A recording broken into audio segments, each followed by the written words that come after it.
In the summer of 1891, a chance encounter on the banks of the Missouri River would forever change the lives of two people from different worlds. Sarah Mitchell, a young schoolteacher from Boston, never imagined that saving a drowning child would lead to one of the most extraordinary experiences of her life. When 50 Lakota warriors appeared at her doorstep days later, led by the boy's grandfather, a respected elder named Rising Sun, she faced a moment that would challenge everything. She thought she knew about courage, gratitude, and the profound connections that bind us all. Before we jump back in, tell us where you're tuning in from, and if this story touches you, make sure you're subscribed, because tomorrow I've saved something extra special for you. The Missouri River stretched like a silver ribbon across the plains as Sarah Mitchell gazed out from her small cabin window. The morning light cast long shadows across the tall grass, and a cool breeze carried the scent of wildflowers through the open door. At 23, Sarah had left behind the comforts of Boston society to teach at a small settlement school near the Dakota Territory. Her father had called it foolishness, her mother had wept, but Sarah had been determined. The West called to her with promises of purpose and adventure that the drawing rooms of Beacon Hill could never provide. For nearly a year, she had taught the children of settlers, trappers, and traders in a one-room schoolhouse at the edge of Riverton, a growing community perched on the banks of the Missouri. That morning in late June 1891, school had been dismissed for the summer, and Sarah found herself with time to explore the wilderness she had glimpsed only from afar. She packed a small basket with bread, cheese, and a book of poetry by Whitman, tucked a journal and pencil into her pocket, and set out along the riverbank. Her lightweight cotton dress and wide-brimmed hat were concessions to the growing heat of the day. As she walked, Sarah breathed deeply, savoring the freedom of solitude. Birds called to one another in the cottonwood trees that lined the water's edge, and occasionally a fish would break the surface of the river with a silver flash. 2 miles. Downstream from Riverton, Sarah found a perfect spot to rest, a small clearing beneath an ancient cottonwood, its roots creating a natural seat overlooking a wide, gentle bend in the river. Here, the water moved slowly, creating small eddies. Near the shore, she spread her shawl on the ground and settled in with her book, occasionally looking up to watch the water flow past, marveling at the endless journey of the mighty Missouri. Time slipped away as she read, the rhythm of Whitman's words blending with the murmur of the river. A sudden splash broke her concentration, louder than a fish jumping. Sarah looked up, shading her eyes against the sun's glare on the water. At first, she saw nothing unusual, and was about to return to her reading when she caught sight of movement. Arms, flailing in the water, about 30 yards from shore. It took her a moment to comprehend what she was seeing, a child struggling in the current. Without hesitation, Sarah dropped her book and ran to the water's edge. The splashing continued, accompanied now by desperate gasps. She kicked off her shoes and waded in, her dress immediately heavy with water. The child, a boy she could see, now was being pulled toward the center of the river where the current ran stronger. "Hold on!" she called, pushing deeper into the water. The riverbed dropped away suddenly beneath her feet, and Sarah found herself swimming, her sodden dress dragging at her limbs. She had learned to swim in the cold Atlantic waters off the Massachusetts coast, but the river was different, murkier, with unpredictable currents that tugged at her legs. The boy's head disappeared beneath the surface. Sarah dove, eyes open, in the murky water, hands reaching blindly. Her fingers brushed against fabric, and she grasped it tightly, pulling the child toward her. Breaking the surface, she wrapped one arm around the boy's chest, using her free arm to fight against the current that threatened to pull them both downstream. He was small, perhaps 8 or 9 years old, with long black hair and copper skin, a Isais Native American child. His eyes were closed, his body limp in her arms. Panic surged through Sarah as she struggled toward the shore, her strength waning with each stroke. The riverbank seemed impossibly far away. Just as her muscles began to fail her, Sarah's foot touched the riverbed. With renewed determination, she hauled the unconscious child through the shallows and onto the grassy bank. Dropping to her knees beside him, she turned him onto his side. Water spilled from his mouth, but he didn't breathe. Sarah had read about drowning in her father's medical books. Working quickly, she turned the boy onto his back, tilted his head, and pressed firmly on his chest. "Breathe," she whispered, fear making her voice tremble. "Please, breathe." After what seemed an eternity, the child coughed violently, water spilling from his mouth as he gasped for air. Relief washed over Sarah as his eyes fluttered open, dark and confused. He stared up at her, then tried to scramble away, fear replacing confusion on his young face. "It's all right," Sarah said softly, staying where she was to avoid frightening him further. "You're safe now." The boy said something in a language she didn't understand. Lakota, she guessed, based on what she knew of the tribes in the region. He was shivering despite the warm day, his simple clothes soaked through. Sarah reached for her shawl and offered it to him. "Here," she said, holding it out with a gentle smile. "You're cold." After a moment's hesitation, the boy accepted the shawl, wrapping it around his shoulders. He spoke again, this time with a questioning tone, his dark eyes watching her carefully. "My name is Sarah," she said, placing a hand on her chest. "Sarah Mitchell." The boy seemed to understand the introduction. He mirrored her gesture, placing his small hand on his own chest. "Little Eagle," he said clearly. Sarah smiled. "Little Eagle," she repeated. "I'm glad to meet you, though I wish it had been under different circumstances." He didn't seem to understand her words, but the friendly tone appeared to reassure him. Little Eagle looked around, as if suddenly remembering something important. He pointed upstream and spoke rapidly, his expression urgent. "Your family," Sarah guessed. "Are they looking for you?" Little Eagle nodded, seeming to grasp her meaning. He stood, still clutching her shawl around his shoulders, and pointed again upstream. "I'll help you find them," Sarah said, gathering her scattered belongings. Her book lay forgotten on the bank, its pages damp and swollen. She tucked it into her basket and offered her hand to the boy. After a brief hesitation, he took it. They walked along the riverbank, Sarah's dress dripping and heavy around her legs. Little Eagle moved with surprising energy for someone who had nearly drowned minutes earlier, though she noticed he stayed well away from the water's edge. Occasionally he would stop and call out something that echoed across the river. After about 15 minutes of walking, they heard an answering call. Little Eagle's face lit up, and he shouted again, waving his free arm. Soon Sarah could make out two figures hurrying toward them along the riverbank, a woman and a teenage boy, both dressed in traditional Lakota clothing. The woman ran the last few yards, dropping to her knees before Little Eagle and embracing him tightly, her words flowing rapidly in Lakota. The boy, perhaps 16 or 17, stood back, watching Sarah with wary eyes. Little Eagle spoke excitedly, gesturing toward Sarah and then the river. The woman looked up, her dark eyes widening as she regarded Sarah. She was middle-aged, with streaks of grey in her long black hair and a face marked by both strength and kindness. Rising slowly, she approached Sarah and took both her hands in a firm grip.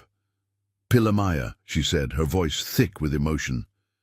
"Thank you," Sarah smiled, touched by the woman's gratitude even though she understood only the sentiment behind the words.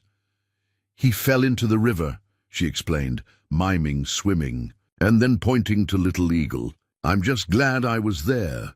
The teenage boy stepped forward and spoke to the woman in Lakota. She replied, and he turned to Sarah. "My mother says you saved my brother from the great water spirit," he said in careful, accented English. "He cannot swim. The river would have taken him to the spirit world if not for you." "You speak English very well," Sarah said, relieved to have a translator. "I learned at the missionary school," he replied with a hint of pride. "My name is Swift Fox. This is my mother, Wachiwi, and you have met my brother, Little Eagle." "I'm Sarah Mitchell," she replied. "I teach at the school in Riverton." Swift Fox translated for his mother, who nodded and spoke again, her expression solemn. "My mother says we owe you a life debt," Swift Fox translated. "Little Eagle is the grandson of our chief rising sun. She says our family will never forget what you have done." Sarah felt a flush of embarrassment. "Please tell her that anyone would have done the same." After Swift Fox translated, Wachiwi shook her head firmly and spoke again. "She says not anyone would risk themselves for a Lakota child," Swift Fox said quietly. "Many white people would have watched him drown." The blunt statement struck Sarah like a physical blow. She knew there was truth in it. The tensions between settlers and native peoples were real and often violent. But the idea of standing by while a child drowned, regardless of his heritage, was unthinkable to her. "That would be monstrous," she said firmly. "A child is a child." When these words were translated, Wachiwi's face softened.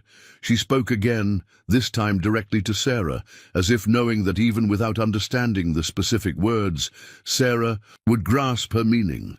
There was respect in her tone, and something else, an acknowledgement of a bond formed in crisis. "My mother asks if you would accept a gift," Swift Fox said. "It would honor us."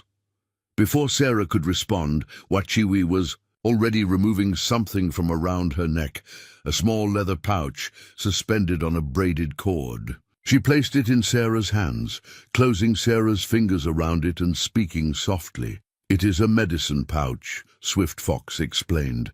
"It contains sacred items for protection. My mother made it when Little Eagle was born. She says it will keep you safe, as you kept her son safe." Sarah was deeply moved by the significance of the gift. "Tell her I am honored," she said, carefully placing the cord around her neck. The pouch rested just below her collarbone, still warm from Wachiwi's body. Preparing and narrating this story took us a lot of time, so if you are enjoying it, subscribe to our channel. It means a lot to us. Now back to the story. Wachiwi nodded, satisfied, then spoke to her sons. Little Eagle reluctantly removed Sarah's shawl and returned it to her with a solemn bow. Swift Fox translated his brother's words. "He says the river spirit tried to take him because he disobeyed our mother and went to the water alone. He has learned his lesson." Sarah smiled at the boy. "Tell him I'm very glad he's safe now." After the translation, Little Eagle gave her a shy smile, then moved closer to his mother. Wachiwi spoke again, her tone questioning. "My mother asks if we may walk you back to your home," Swift Fox said. "The sun will set soon, and you are wet from the river." Sarah hadn't noticed how late it had grown. The afternoon was indeed waning, the shadows lengthening across the plains. Her wet clothes clung uncomfortably to her skin, and she suddenly felt the exhaustion from her ordeal. "That's very kind, but I wouldn't want to take you from your path," she replied. "I live in Riverton, just a couple of miles back that way." Swift Fox conferred with his mother, then turned back to Sarah. "We are camped not far from there near Hawk's Bluff. It would honor us to ensure your safe return." Sarah realized that refusing their escort would be seen as rejecting their gratitude. "Then I would be grateful for your company," she said. They set off along the riverbank, Wachiwi and Little Eagle walking ahead, while Swift Fox fell into step beside Sarah. The young man seemed eager to practice his English, and Sarah found herself curious about their lives. "Does your family live near here?" she asked. "We are with our summer hunting camp," Swift Fox explained. "Many families from our band travel together. My grandfather, Rising Sun, leads us. In the winter, we stay near the agency. Sarah understood he was referring to the reservation agency. The government's policy of confining native peoples to reservations was, in her opinion, one of many cruel injustices inflicted upon the first inhabitants of this land. "Are you allowed to hunt freely?" she asked, knowing that many traditional practices were now restricted. Swift Fox's expression clouded. "We have permission for this hunt," he said carefully. "The agent gave papers to my grandfather. But the hunting grounds grow smaller each year, the buffalo are gone, and the deer are fewer." Sarah felt a familiar sense of shame at what her people had done to his. "I'm sorry," she said simply, knowing the words were inadequate. "You have nothing to be sorry for," Swift Fox replied with surprising gentleness. "You saved my brother. That makes you different." They walked in silence for a while, the only sounds the rustle of grass and the distant call of birds. Sarah's clothes were beginning to dry in the warm evening air, though her shoes squelched uncomfortably with each step. "May I ask you something?" Swift Fox said eventually. "Of course. Why did you come here to this place?" "Most white women stay in the big towns to the east." Sarah considered her answer carefully. "I wanted to teach," she said, "and I wanted more than what was offered to me in Boston. Freedom, perhaps, a chance to be useful in a different way."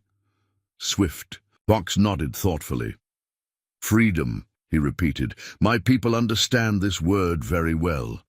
We once had it, and now we fight to keep what little remains."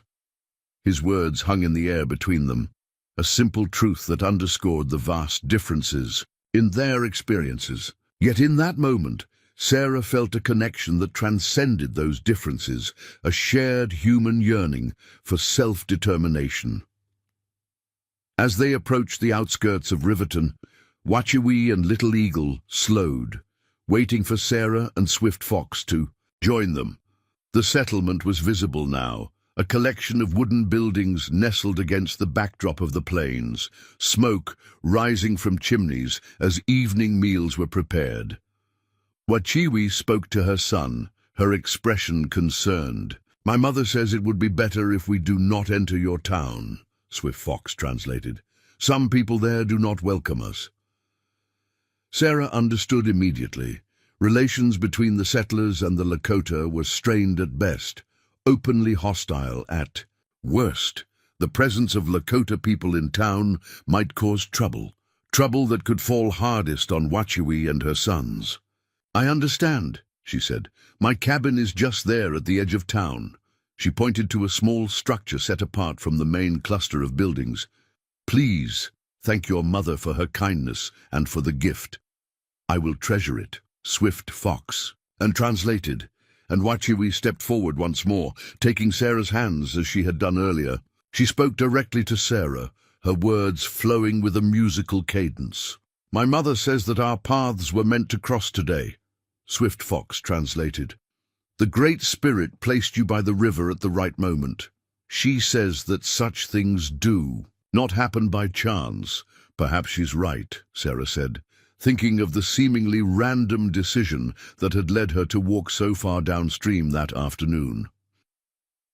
Wachiwe released Sarah's hands and spoke again, this time with a note of formality in her voice. "She says that Rising Sun, our grandfather and chief, will wish to thank you himself," Swift Fox said. "Our people do not forget those who help us, especially in these difficult times." Sarah nodded. "Please tell him I was only doing what any person with a heart would do." After Swift Fox translated, Wachiwe smiled and spoke once more, touching the medicine pouch now hanging around Sarah's neck. "She says to keep this close, and it will protect you from harm," Swift Fox said. "And she says that we will meet again." With those words, Wachiwe gestured to her sons. Little Eagle gave Sarah a shy wave, and Swift Fox nodded respectfully. Then they turned and walked away, following the river's edge until they disappeared into the gathering dusk. Sarah watched them go, one hand absently touching the small leather pouch at her throat. Something told her that Wachiwe was right. Their paths would cross again. What she couldn't know was how soon that meeting would come, or how it would change the course of her life. forever. That night, as Sarah sat beside her small stove, her clothes and book drying nearby, she wrote in her journal about the day's events. She described Little Eagle's frightened eyes, Wachiwee's dignified gratitude, and Swift Fox's thoughtful questions. As she wrote, she found herself wondering about Rising Sun, the chief she had not met, grandfather to the boy she had pulled from the river. What kind of man was he? What would he think of a white woman saving his grandson?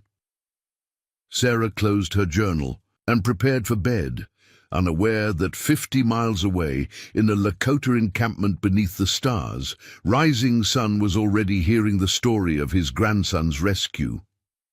Unaware that the elderly chief had fallen silent, his weathered face solemn as he contemplated what such an act meant in these times of conflict between his people and the whites, unaware that he had already made a decision that would bring him to her door within days. As she drifted off to sleep, the medicine pouch resting on the table beside her bed, Sarah Mitchell could not possibly imagine what awaited her when the sun rose 4 days later, or how a simple act of human decency would forge an unexpected bond between two very different worlds. The next 3 days passed in quiet routine for Sarah. She tended her small garden, organized materials for the coming school year, and exchanged pleasantries with neighbors who stopped by. Few in Riverton knew about her encounter with Little Eagle and his family. Sarah had mentioned only that she'd gone for a walk along the river, deliberately omitting the rescue. Something told her the townspeople might not share her view that a child is a child, regardless of heritage. On the morning of the 4th day after the rescue, Sarah woke to the sound of a woodpecker drumming against a nearby tree. Sunlight streamed through her window as she prepared a simple breakfast of cornbread and coffee. The medicine pouch Wachiwee had given her hung on a nail by her bed. Each morning, Sarah found herself touching it briefly before starting her day, a habit formed without conscious thought. She was washing her breakfast dishes when the sound of hoofbeats reached her ears. Not the familiar clip-clop of settlers' horses pulling wagons into town, but something different. Many horses moving at an unhurried pace. Sarah dried her hands on her apron and stepped onto her small porch. What she saw made her breath catch in her throat. Approaching her cabin from the direction of the river was a procession unlike anything she had ever witnessed. 50 Lakota warriors on horseback moved in formation across the open ground that separated the settlement from the river. Their horses, paint ponies in a variety of colors, were adorned with symbols painted on their flanks. The riders sat tall and proud, some carrying traditional shields and lances decorated with eagle feathers, others with Winchester rifles resting across their saddles. At their head rode an elderly man on a magnificent white horse. Even from a distance, Sarah could see the dignity in his bearing. His long white hair was braided with strips of red cloth, and a single eagle feather stood upright at the back of his head. He wore a ceremonial breastplate of bone hair pipes over a fringed buckskin shirt, and his face was painted with red and black stripes. Behind the warriors came several women on horseback, including, Sarah realized with a start, Wachiwee. Riding. Before her on the same horse was Little Eagle, his small face alight with excitement. The town of Riverton was already stirring with alarm. Sarah could hear shouts from the main street. Doors slammed as people rushed to see what was happening. A bell began to ring, the same bell that warned of prairie fires or other dangers. Sarah stood frozen on her porch as the procession came to a halt about 50 yards from her cabin. The old man on the white horse raised his hand, and the column stopped moving with remarkable precision. For a long moment no one moved. The Lakota warriors sat silently on their mounts, gazing steadily at the gathering townspeople. Sheriff Tom Wallace emerged from his office, rifle in hand, followed by several men similarly armed. Sarah felt a surge of panic. This confrontation could turn deadly in an instant. Without stopping to consider the consequences, she stepped off her porch and walked forward, placing herself deliberately between the townspeople and the Lakota procession. Her heart hammered in her chest, but she kept her steps measured and calm. "Miss Mitchell, get back to your cabin right now," Sheriff Wallace called out, his voice tight with tension.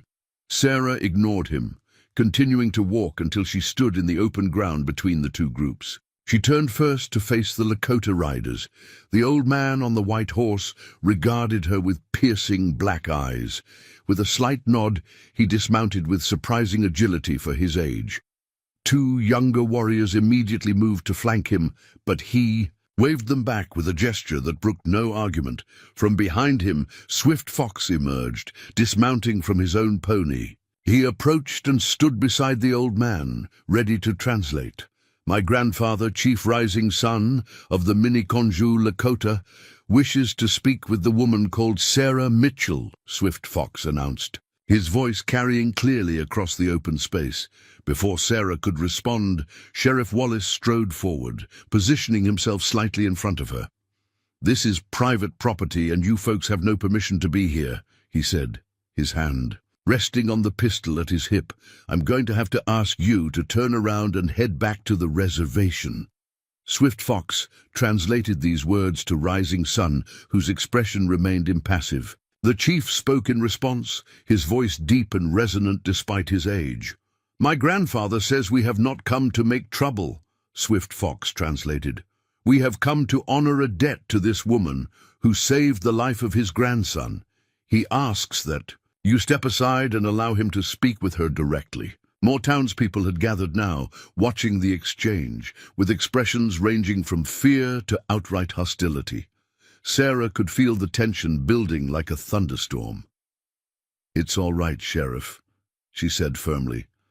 3 days ago, I pulled a child from the river, Chief Rising Sun's grandson. These people mean no harm." Sheriff Wallace turned to her, disbelief evident on his weathered face. "You helped them, and didn't think to mention it?" "I helped a drowning child," Sarah replied evenly. "That's all that matters." Wallace looked from Sarah to the assembled warriors and back again. After a long moment, he lowered his hand from his weapon, though he didn't step aside. "Any funny business, and we won't hesitate to defend our town," he warned. Rising Sun, seeming to understand the sentiment, if not the exact words, nodded once in acknowledgement. Then he spoke again to Swift Fox, who translated, "My grandfather asked permission to approach Sarah Mitchell and fulfill the sacred obligation of gratitude." Sarah nodded her assent, and Rising Sun walked forward with measured steps. Close up, she could see the deep lines etched into his face, a map of a long life filled with both wisdom and hardship. His eyes, though, were clear and sharp, missing nothing. He stopped before her and raised his hand in greeting. "How, Sarah Mitchell," he said, one of the few English words he knew. "Hello, Chief Rising Sun," she replied, instinctively mirroring his gesture of respect. The chief's gaze fell to her neck, where the medicine pouch should have been. Understanding his unspoken question, Sarah explained, "It's safe in my home. I treasure Wachewee's gift." After Swift Fox translated, Rising Sun nodded, pleased. He then began to speak in Lakota, his words measured and formal. Sarah listened to the rhythm of his speech, watching his expressions, though she couldn't understand the words themselves. When he finished, Swift Fox translated, "My grandfather says that among our people there is no greater act than saving a child's life. When that act comes from someone not of our blood, it carries even more significance. He has come today with the warriors of our band to honor you and to offer gifts in recognition of what you have done." Rising Sun gestured, and two of the women riders dismounted, leading forward a painted pony, a beautiful mare with a coat of reddish-brown dappled with white spots. The animal was adorned with a finely crafted saddle and beaded bridle. "This is Storm Dancer," Swift Fox translated as Rising Sun spoke again. "She is one of my grandfather's finest horses, bred from his personal herd.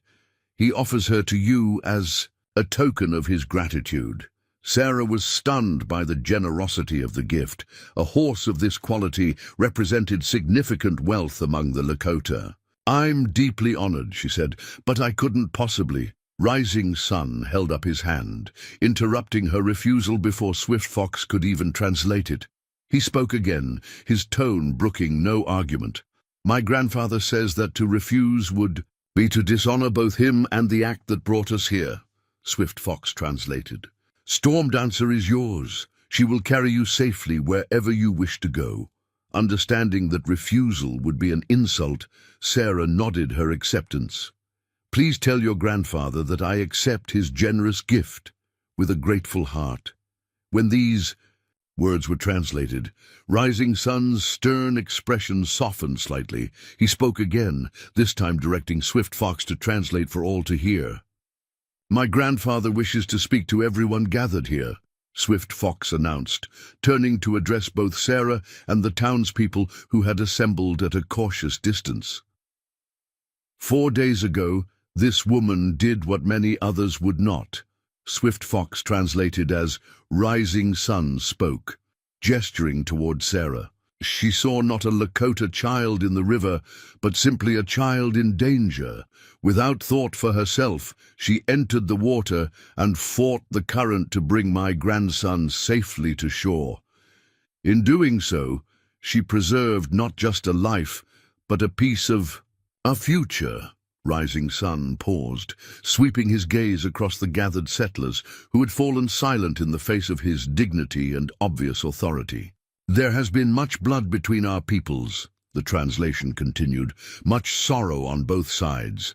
The white man's way has changed the face of our lands forever. But today I am reminded that even in these dark times there can be light. One person choosing to see beyond the differences that divide us." Rising Sun turned his attention back to Sarah, speaking directly to her now. "From this day forward, you will be known among my people as Mani Wikoni, Water of Life. You are welcome in our camps and our councils. No Lakota will ever raise a hand against you. This I declare as chief of the Miniconjou." To seal this declaration, Rising Sun removed a necklace from around his own neck, an intricate piece made of porcupine quills, dyed in vibrant colors and arranged in a geometric pattern, with a polished buffalo horn pendant at its center. He placed it carefully over Sarah's head, the pendant resting against her chest. "This has been worn by the chiefs of my family for 4 generations, Swift Fox translated. "It carries the protection of our ancestors. Wear it when you travel, and all native peoples will know you as a friend of the Lakota." Sarah was overwhelmed by the significance of the gesture. "I will wear it with honor," she said, her voice thick with emotion, "and I will strive to be worthy of the name you have given me." After Swift Fox translated her words, Rising Sun nodded, satisfied. Then, to Sarah's surprise, he turned to address Sheriff Wallace and the townspeople directly. "My grandfather has words for you as well," Swift Fox announced. The settlers shifted uneasily, but no one spoke as Rising Sun delivered his message, his voice carrying across the open ground. "The woman you call Sarah Mitchell has shown courage and compassion that honors your people," Swift Fox translated. "In her actions I see hope for a different path than the one we have walked these many years. I ask that you recognize what she has done, not just for my grandson, but for all of us who seek peace in these troubled times." Sheriff Wallace stood stiffly, his expression guarded, but he gave a curt nod in acknowledgement of the chief's words. Rising Sun spoke a few more words, which Swift Fox translated as, "Remember this day, remember that it took only one person to build a bridge between our worlds." With that, Rising Sun raised his hand in a gesture of farewell to Sarah. "Toksha ake wansin yankin. Gatilo," he said. Swift Fox translated, "I shall see you again." The chief turned and walked back to his white horse, mounting with the same surprising agility he had shown earlier. At his signal, the Lakota women brought Storm Dancer forward, leading the mare to Sarah. "She is gentle but spirited," Swift Fox told Sarah quietly. "She will serve you well." Sarah reached out tentatively to stroke the horse's velvet nose. Storm Dancer whickered softly, seeming to accept her new owner. Rising Sun raised his hand one final time. As one, the 50 warriors turned their mounts and began to ride away, moving with the same disciplined formation with which they had arrived. The women followed, including Wachiwi, who caught Sarah's eye and touched her hand to her heart in a gesture of connection. Little Eagle, riding before his mother, turned back and waved enthusiastically. Sarah waved in return, watching as the impressive procession made its way back toward the river. Only Swift Fox remained behind for a moment. "My grandfather has honored you greatly today," he said quietly. "No white person has ever received such gifts from him." "I understand the significance," Sarah replied. "Please tell him that I will never forget this day." Swift Fox nodded. "There is something more you should know," he added, lowering his voice further. "My grandfather rarely leaves our hunting grounds to enter white settlements. The last time was 5 years ago when he signed the treaty that placed our people on the reservation. Today, he chose to come here into what he sees as hostile territory to honor you. That shows the depth of his respect." Sarah felt the weight of this information. "I'm humbled by his trust," she said. Swift Fox smiled slightly. "It is not just trust. It is hope. Hope that others might learn from your example." He glanced toward the townspeople, who were still watching with suspicious eyes. "Though that may be asking too much." "Change comes slowly," Sarah acknowledged. "But it does come, one person at a time." "Perhaps." Swift Fox didn't sound convinced. "I must join my family now. Storm Dancer knows the way to our summer camp. Should you wish to visit, you would be welcome."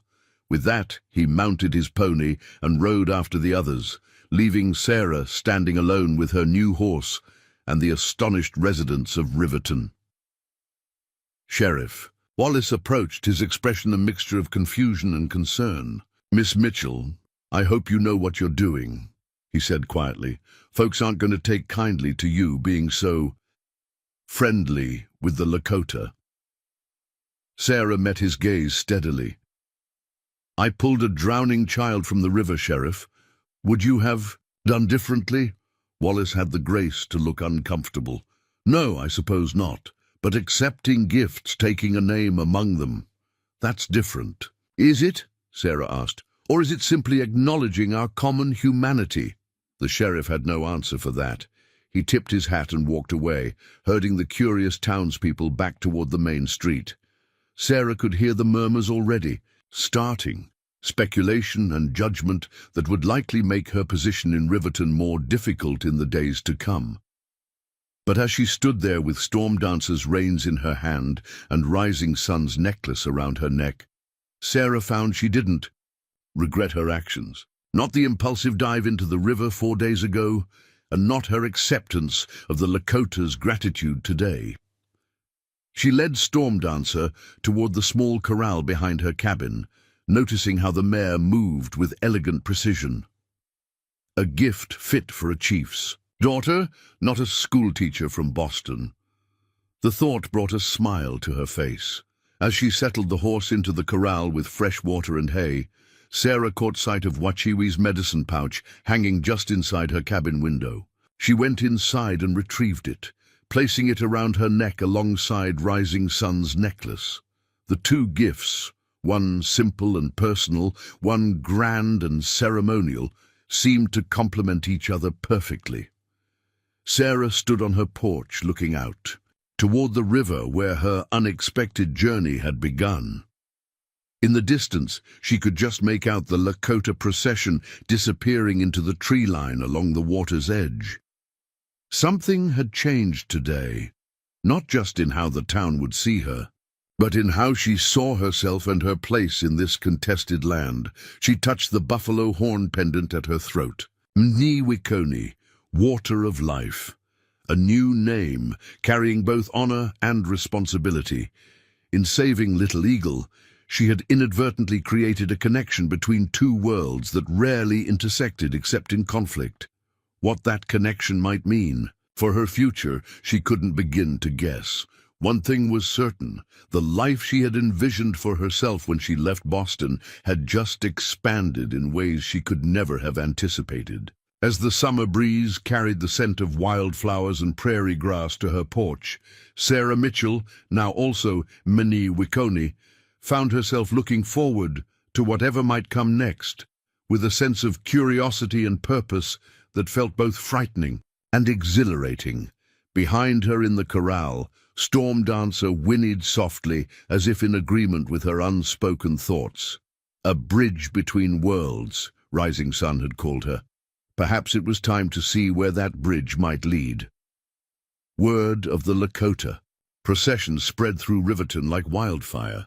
By evening, Sarah had received 3 visitors, all women she'd considered friends, who came with thinly veiled concerns about her association with savages. Each time, Sarah calmly recounted the simple truth. She had saved a drowning child, and his family had expressed their gratitude. Nothing more, nothing less. The 4th visitor arrived as twilight settled over the plains. Jacob Miller, the owner of Riverton's general store and chairman of the school board, knocked firmly on her door. His round face was flushed. Whether from the evening heat or from agitation, Sarah couldn't tell. "Miss Mitchell," he began without preamble, "there's been some discussion among the board members about today's incident." Sarah gestured for him to enter, but Miller remained on the porch, glancing nervously at Storm Dancer in the corral. "I've come to inform you that we'll be holding an emergency meeting tomorrow morning to discuss your position at the school," he continued. "In light of certain concerns about your judgment and the example you're setting for our children." Sarah felt a chill despite the warm evening. My judgment in saving a drowning child? Or my judgment in accepting the gratitude of his family? Miller shifted uncomfortably. "You know very well what I mean, Miss Mitchell. Taking gifts from the Lakota, wearing their trinkets." His eyes flicked to the necklace she still wore. "It sends the wrong message to impressionable young minds." "And what message would that be, Mr. Miller?" Sarah asked quietly. "That compassion knows no boundaries. That gratitude is a universal language." "Don't play innocent," Miller snapped, his composure slipping. "You've aligned yourself with the very people who terrorized settlers not 10 years ago. People who killed women and children. My own brother died at Little Bighorn." Sarah took a deep breath, keeping her voice steady. "I'm truly sorry about your brother, Mr. Miller, but the child I saved had nothing to do with that. He's just a boy, no different from any child in Riverton." Miller's jaw tightened. "The meeting is at 9 o'clock. I suggest you consider carefully how you explain your actions to the board." With that, he turned and stalked away, his back rigid with disapproval. Sarah closed her door slowly, leaning against it as the implications sank in. She had known there might be consequences, but the speed with which her position had been jeopardized took her by surprise. After all, what had she done but show basic human decency? She crossed to her small desk and lit the lamp, then took out a fresh sheet of paper. If she was to defend herself tomorrow, she would need to organize her thoughts. As she dipped her pen in ink, a movement outside her window caught her eye. A figure stood at the edge of her property, partially concealed by the growing darkness. For a moment, fear flickered through her. Had someone come to intimidate her further? Then the figure stepped forward into the pool of light cast by her window, and she recognized Swift Fox. Sarah hurried to the door. "What are you doing here?" she asked, glancing nervously toward town. "It's not safe for you after dark." "I had to warn you," Swift Fox said quietly. "There is trouble coming." Sarah ushered him inside quickly, closing the door behind him. In The lamplight, she could see the concern etched on his young face. "What kind of trouble?" she asked, offering him a chair at her small table. Swift Fox remained standing. "Two men from your town rode to Fort Robinson this afternoon. They claimed that Lakota warriors had threatened the settlement. They're bringing soldiers." Sarah's hand flew to her mouth. "That's a lie. Your grandfather came in peace." "Truth matters little to some men," Swift Fox replied grimly. "They saw 50 warriors and decided we must be planning war." "When will the soldiers come?" "Tomorrow, perhaps the next day. My father followed the men part of the way." Swift Fox hesitated. "My grandfather sent me to bring you to our camp tonight. He says you will not be safe here once the soldiers arrive." Sarah's mind raced. "Not safe? But I've done nothing wrong." "You stood between two peoples today," Swift Fox said simply. "Those who hate choose sides. They will say you have chosen ours." The truth of his words struck her forcefully. Already the school board was questioning her position. If soldiers came looking for trouble with the Lakota, anyone seen as sympathetic might indeed be at risk. But to flee in the night, to abandon her home, her position, everything she had built here. "I can't just leave," she said, gesturing around her small cabin. "This is my life, my work." Swift Fox's expression softened slightly. "My grandfather said you would say this. He told me to remind you that a life saved creates a bond that cannot be broken. Our people are now responsible for your safety, as you were responsible for Little Eagle's." Sarah touched the necklace at her throat, feeling the smooth contours of the buffalo horn pendant. Rising sun had called her a bridge between worlds. Perhaps this was what that truly meant, not standing safely on either shore, but suspended between, belonging fully to neither. "The school board is meeting tomorrow to decide whether to dismiss me," she said finally. "I should at least face them, explain my actions." Swift Fox shook his head. "By tomorrow the soldiers may already be here. They will not listen to explanations." A memory surfaced. Sarah's father speaking of the massacre at Wounded Knee just months ago. Over 150 Lakota men, women and children killed by the 7th Cavalry. The newspapers had called it a battle, but her father, a physician who had treated survivors, had called it by its true name, slaughter. "What would happen to your people if soldiers came looking for trouble?" she asked, though she feared she already knew the answer. "My grandfather is wise," Swift Fox replied. "He would avoid fighting if possible, but soldiers do not always give that choice."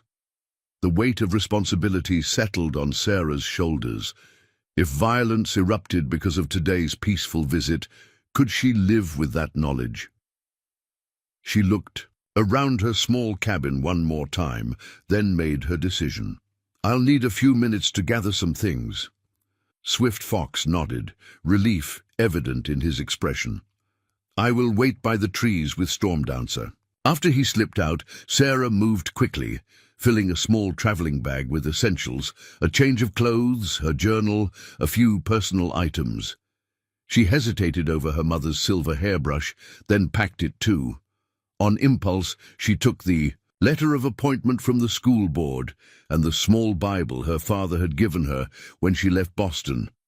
She penned a brief note to her neighbor, Martha Williams, asking her to look after the cabin in her absence. She didn't explain where she was going. Better that Martha couldn't tell what she didn't know. With a last glance around the place that had been her home for nearly a year, Sarah extinguished the lamp and stepped out into the night. Swift Fox had already saddled Storm Dancer and waited at the edge of the property, his own pony ground-tethered nearby. Without a word, he helped Sarah mount, then swung up onto his own horse. "We will travel along the river," he said quietly. "It is longer but safer."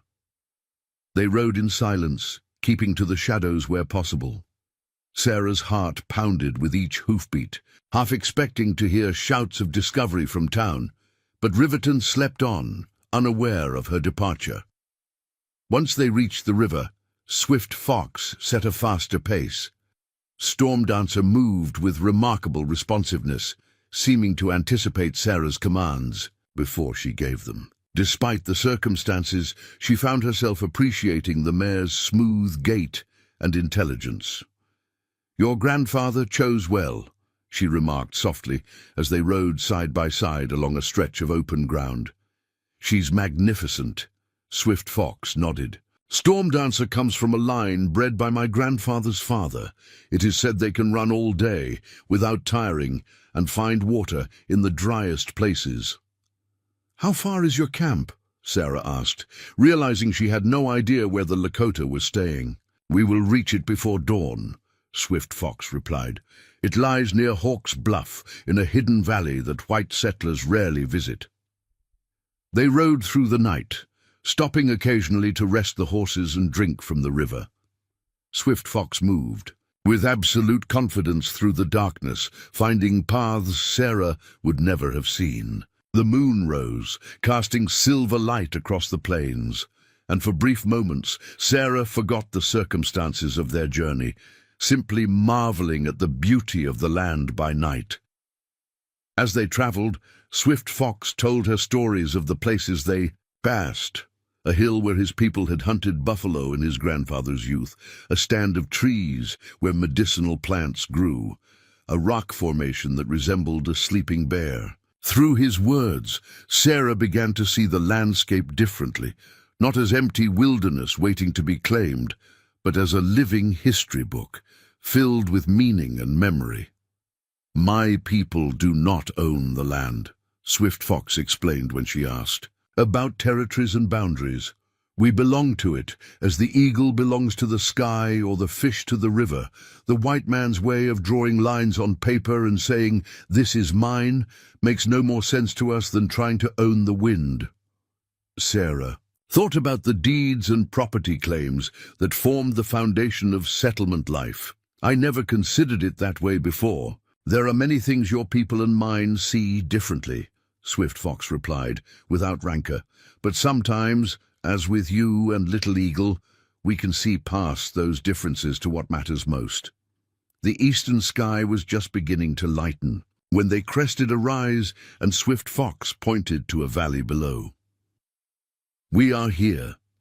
In the pre-dawn light, Sarah could make out the shapes of teepees arranged in a circle near a small creek that fed into the Missouri. Smoke rose from morning cooking fires, and a few figures moved about the camp, beginning the day's activities. As they descended into the valley, a sentry spotted them and called out. Swift Fox answered in Lakota, and they were allowed to pass without challenge. Sarah felt curious eyes following her as they rode into the heart of the camp. Outside, the largest teepee, decorated with painted symbols Sarah couldn't interpret, Rising Sun stood waiting. Despite the early hour, he was fully dressed in the same ceremonial clothing he had worn the previous day. Sarah wondered if he had been awaiting their arrival all night. When she dismounted, the elderly chief greeted her with the same dignified gesture he had used in Riverton. "How many Wiconi?" he said, using the Lakota name he had given her. "Thank you for the warning," Sarah said, gesturing back toward the direction of Riverton, "and for offering me sanctuary." Swift Fox translated, and Rising Sun nodded gravely. He spoke at length, his deep voice carrying in the still morning air. "My grandfather says you have chosen wisely," Swift Fox translated. "The soldiers who come will bring with them the seeds of conflict. It is better that you are not there when they arrive." "How long must I stay away?" Sarah asked, thinking of her responsibilities, her life in Riverton. Rising Sun seemed to understand her concern even before Swift Fox translated. He replied with a few measured words. "Until the dust settles," Swift Fox interpreted. "A few days, perhaps longer." Rising Sun spoke again, this time gesturing toward a smaller tipi not far from his own. "He says that Wachawi has prepared a place for you to rest. After you have slept, there will be food, and we will speak more of what is to come." Only then did Sarah realize how exhausted she was from the night's journey. She nodded gratefully and allowed herself to be led to the teepee Swift Fox had indicated. Inside, she found clean furs arranged as a sleeping pallet and a small fire burning in the central pit, warming the space against the pre-dawn chill. Wachiwi appeared at the entrance, smiling in welcome. Though they shared no common language, the woman's gestures were clear. She showed Sarah where to place her bag, brought her a container of fresh water, and mimed sleeping. Before leaving, Wachiwi touched her own chest, then Sarah's, a simple gesture of connection that transcended words. Alone in the teepee, Sarah removed her boots and outer clothing, then lay down on the surprisingly comfortable furs. Despite the strangeness of her surroundings and the uncertainty of her situation, fatigue overcame her quickly. Her last conscious thought was of the irony. She had come west, seeking adventure and new experiences, and now found herself in circumstances far beyond anything she could have imagined. She woke to the sounds of children laughing and the smell of cooking food. For a disorienting moment, she couldn't remember where she was. Then the events of the previous day and night came rushing back.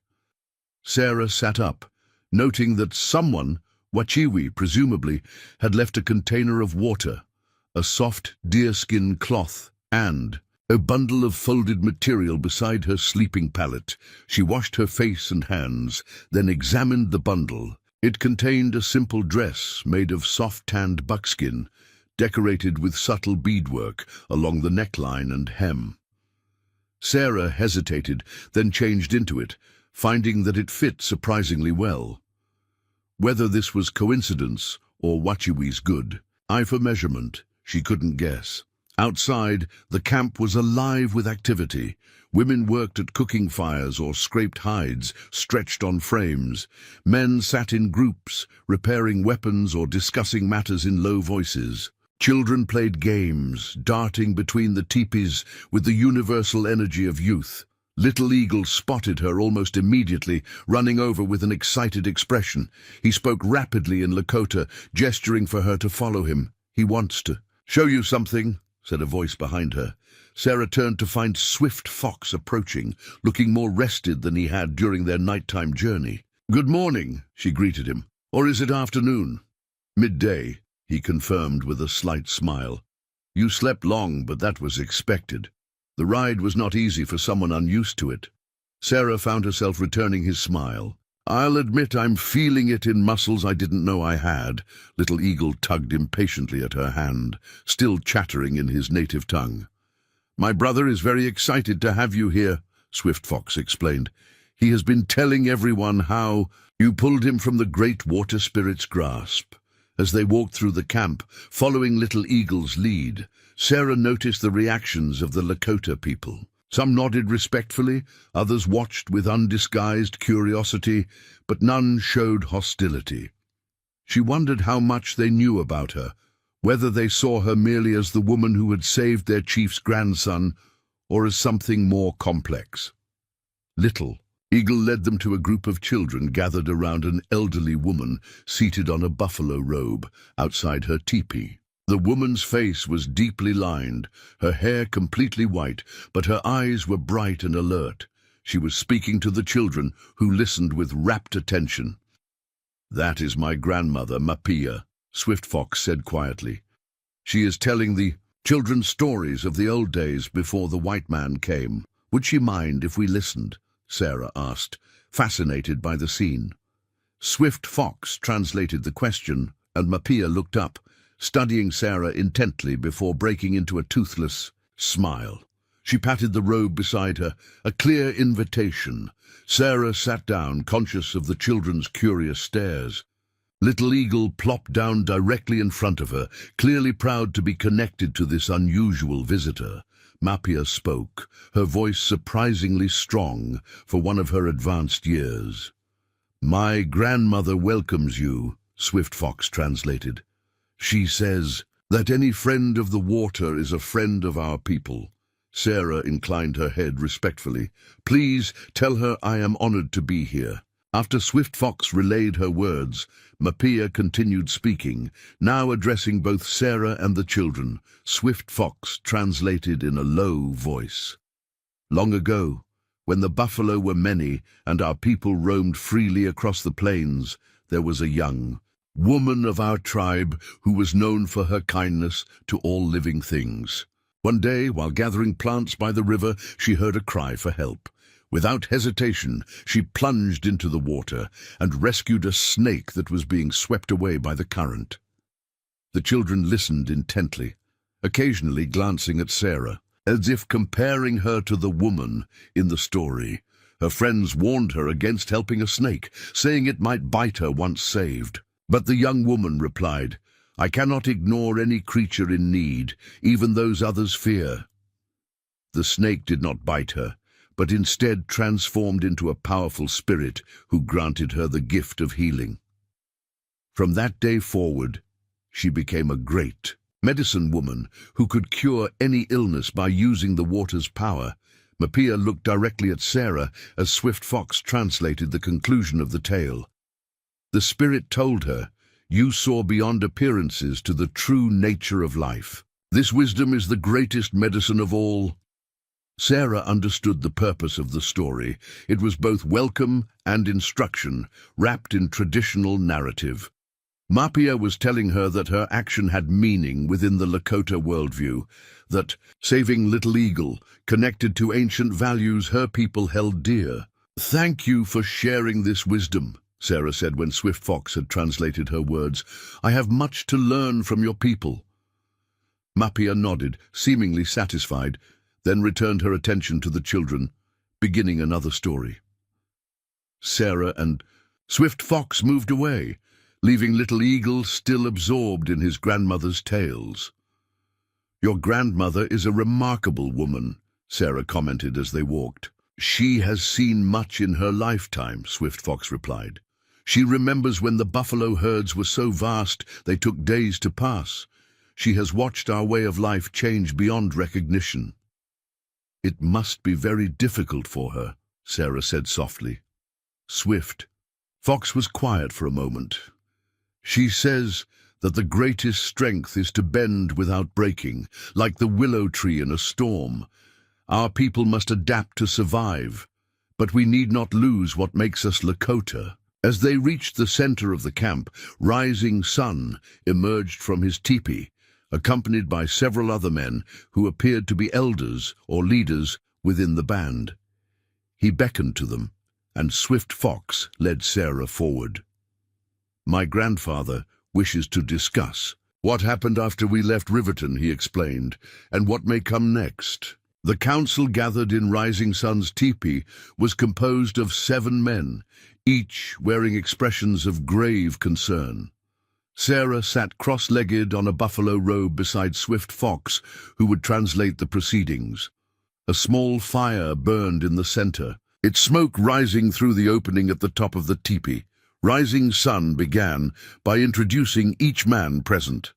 Black Hawk, a war chief with penetrating eyes. Lone Wolf, a medicine man whose face was painted with yellow stripes. Eagle Feather, an elderly hunter known for his wisdom. Gray Horse, whose scarred face spoke of battles survived, and 2 younger men, Running Elk and Iron Eyes, who Sarah guessed were rising leaders in the band. "These men form the council that guides our people," Swift Fox explained. "They have gathered to discuss the danger that now threatens both you and us." Rising Sun spoke, his deep voice filling the teepee. The other men listened in silence, occasionally nodding in agreement. "My grandfather says that scouts have confirmed what we feared," Swift Fox translated. 20 soldiers from Fort Robinson are riding toward Riverton, led by Lieutenant Clark. They will arrive by sunset today. "How do you know their intentions?" Sarah asked. The question was translated, and Black Hawk responded, his voice sharp and clipped. "Black Hawk says the soldiers are always looking for reasons to fight," Swift Fox translated. "They need only the rumor of Lakota warriors to rouse their blood." Eagle Feather spoke next, his words measured and thoughtful. "Eagle Feather believes that the soldiers will first speak with the people of Riverton," Swift Fox said. They will hear many versions of what happened yesterday. Some will speak of peaceful ceremony, others of threatening invasion. I could go back, Sarah suggested. Explain that everything was peaceful, that there was no threat. When this was translated, the men exchanged glances.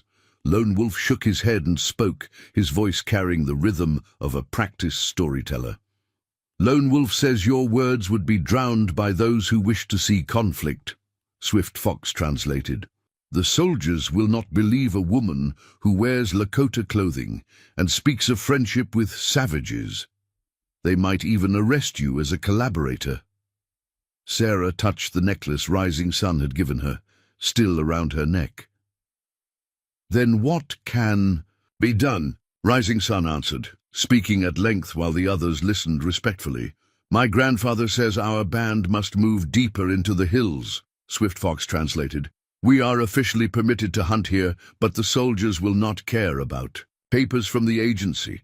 If they find us, they will force us back to the reservation, using violence if we resist. And me? Sarah asked quietly. Rising Sun's expression softened slightly as he responded. You have 3 paths before you, came the translation. You can return to Riverton and face whatever awaits there. You can travel with us to our winter grounds, where you would be welcome. Or you can journey to the larger settlement at Fort Pierre, where the presence of many witnesses might protect you from false accusations. Sarah considered her options.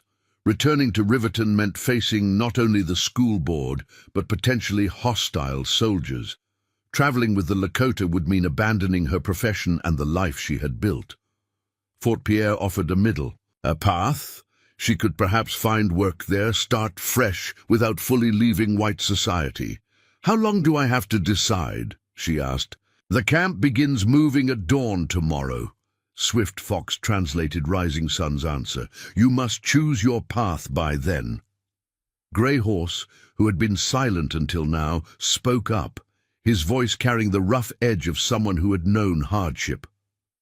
Grey Horse says that whatever you choose, the path will not be easy, Swift Fox translated. The world is changing for all of us. The old boundaries between our peoples are breaking down, but the new ways are not yet clear. Rising Sun added something, looking directly at Sarah. My grandfather says that in saving Little Eagle, you stepped into a space between worlds, Swift Fox said. Such a position carries both power and danger.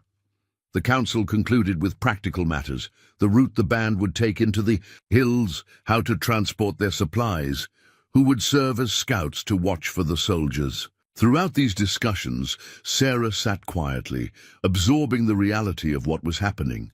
These people were being forced to flee their hunting grounds because they had come to honor her. As the council dispersed, Rising Sun asked Sarah to remain. When they were alone except for Swift Fox, the chief spoke more personally. My grandfather wishes you to know that your presence has brought both joy and difficulty to our band. Swift Fox translated, joy because it reminded us that not all white people seek our destruction. Difficulty because it has drawn unwanted attention. I never meant to cause trouble, Sarah said softly. Rising Sun nodded, speaking again. He says that intention matters less than outcome in the world of men, Swift Fox translated. A good heart can still lead to suffering, just as a storm brings both needed rain and destructive floods. What would you advise me to do? Sarah asked directly. Rising Sun considered for a long moment before answering. My grandfather says he cannot choose your path for you, Swift Fox translated. But he believes you were brought to us for a purpose that is still unfolding. He says the spirits rarely act without reason.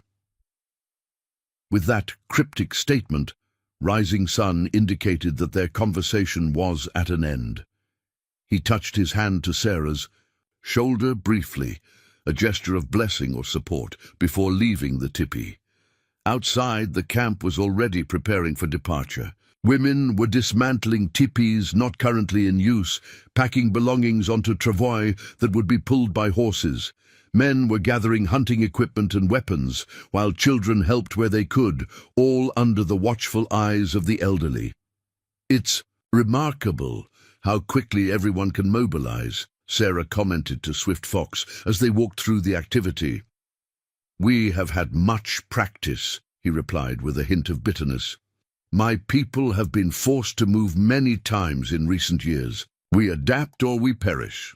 Wachiwi approached, carrying a bundle of clothing. Through Swift Fox, she explained that she had brought additional garments for Sarah, practical items for traveling, regardless of which path she chose. The generosity brought tears to Sarah's eyes. "Please thank her," she told Swift Fox. "Her kindness means more than I can express." As the day progressed, Sarah observed the Lakota preparations with growing admiration for their efficiency and communal spirit. Everyone contributed according to their abilities, from the youngest children to the eldest grandparents. There was none of the chaos or complaint that might have accompanied such a sudden relocation among settlers. Little Eagle found her in the afternoon, proudly showing off a small bow his father had made him. Through gestures and Swift Fox's occasional translation, he demonstrated how he was learning to hunt small game. His resilience amazed Sarah. This was a child who had nearly drowned days ago and now faced displacement from his home, yet he remained curious and joyful. As evening approached, a scout rode into camp with news. The soldiers had indeed reached Riverton. Through Swift Fox, Sarah learned that they were questioning townspeople about the Lakota invasion and had been particularly interested in her whereabouts. "They searched your cabin," Swift Fox translated the scout's report. "When they found it empty, the lieutenant was angry. He has ordered his men to remain in town overnight and begin searching the surrounding area at dawn." The news cemented Sarah's decision. She could not return to Riverton now, not with soldiers actively looking for her, potentially as a collaborator. With the Lakota, Fort Pierre remained a possibility, but it was several days' journey, and she would need to travel alone through territory now being searched by the military. She found Rising Sun conferring with Black Hawk near the edge of camp.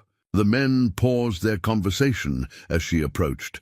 "I've made my decision," she said, meeting the chief's steady gaze. "I will travel with your people, at least until it's safe to consider other options." Swift Fox translated, and Rising Sun nodded solemnly. He spoke briefly in response. "My grandfather says you honor us with your trust," Swift Fox translated. "He promises that as long as you travel with our band, you will be protected as one of our own." Black Hawk added something, his expression still stern, but with a hint of respect. "Black Hawk says that the woman who entered the river without fear will find courage for this new journey as well," Swift Fox said. That evening, as darkness fell over the camp, Wachiwi invited Sarah to join her family for the evening meal. In a teepee that would be dismantled before dawn, Sarah sat with Wachiwi, her husband, two bears, Swift Fox, Little Eagle, and Mapia, the elderly grandmother. The food was simple but nourishing: buffalo meat prepared with wild onions, dried berries, and a soup made from roots and herbs Sarah didn't recognize. They ate mostly in silence, the universal language of shared meals transcending the verbal barriers between them. After they had finished, Two Bears, a quiet, dignified man who had been introduced as Rising Sun's son, spoke for the first time, directly to Sarah. Swift Fox translated his father's words. "My father says that when the soldiers search for us tomorrow, they will find only cold ashes where our fires burned. Our people know how to move without leaving clear trails. But he is concerned about you, Hemniwikoni. You are not trained in our ways of stealth." "I'll learn quickly," Sarah promised. "I won't slow you down or endanger your people." Two Bears nodded, seemingly satisfied with her response. He spoke again, this time at greater length. "He says that tomorrow you will ride with our family," Swift Fox translated. "Storm Dancer is a good horse who knows how to move quietly. My Father will show you how to guide her through difficult terrain without leaving obvious signs." Mapia spoke then, her wizened hands gesturing as if weaving something invisible. "My grandmother says that the spirits who guide the water also guide those who respect it," Swift Fox translated. "She believes you already carry protection that will help you on this journey." Sarah touched the medicine pouch Wachiwi had given.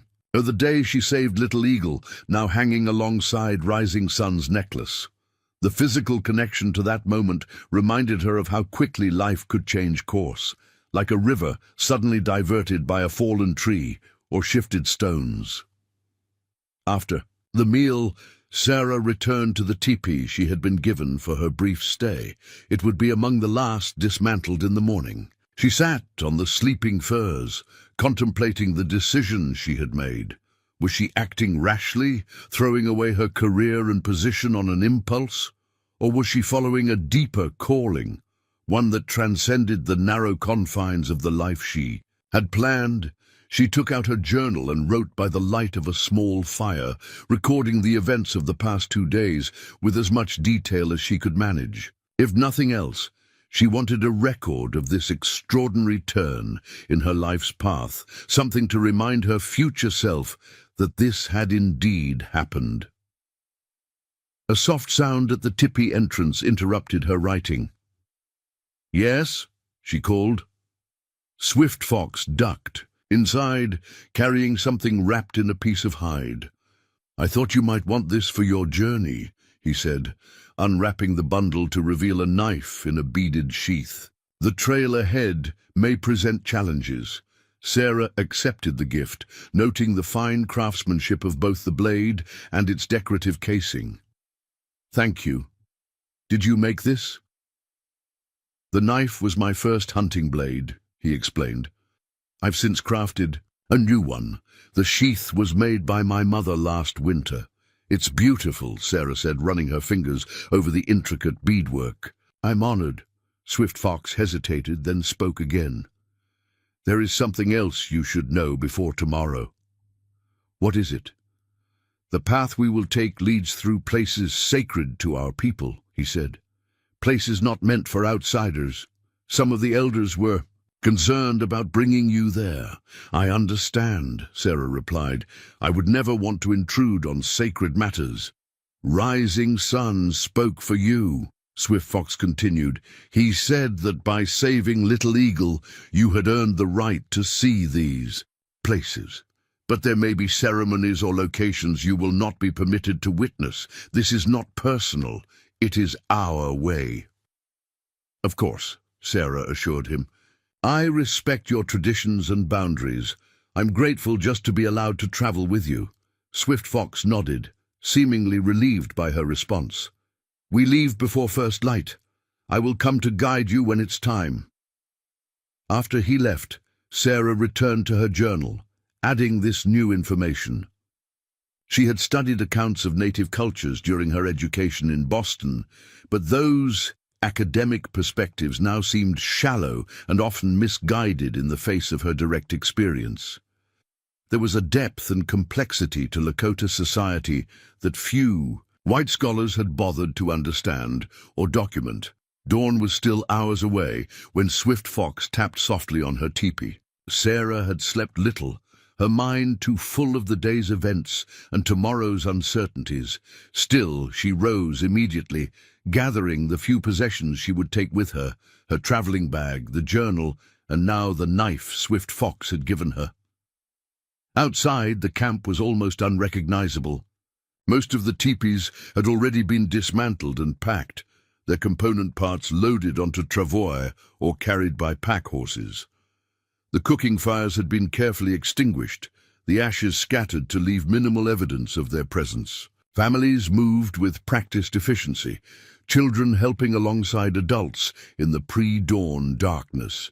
Storm Dancer stood ready, already saddled with what Sarah recognized as a woman's saddle, different from the one she had ridden the previous night. Wachiwi approached, helping Sarah secure her bag and showing her how to adjust the stirrups properly.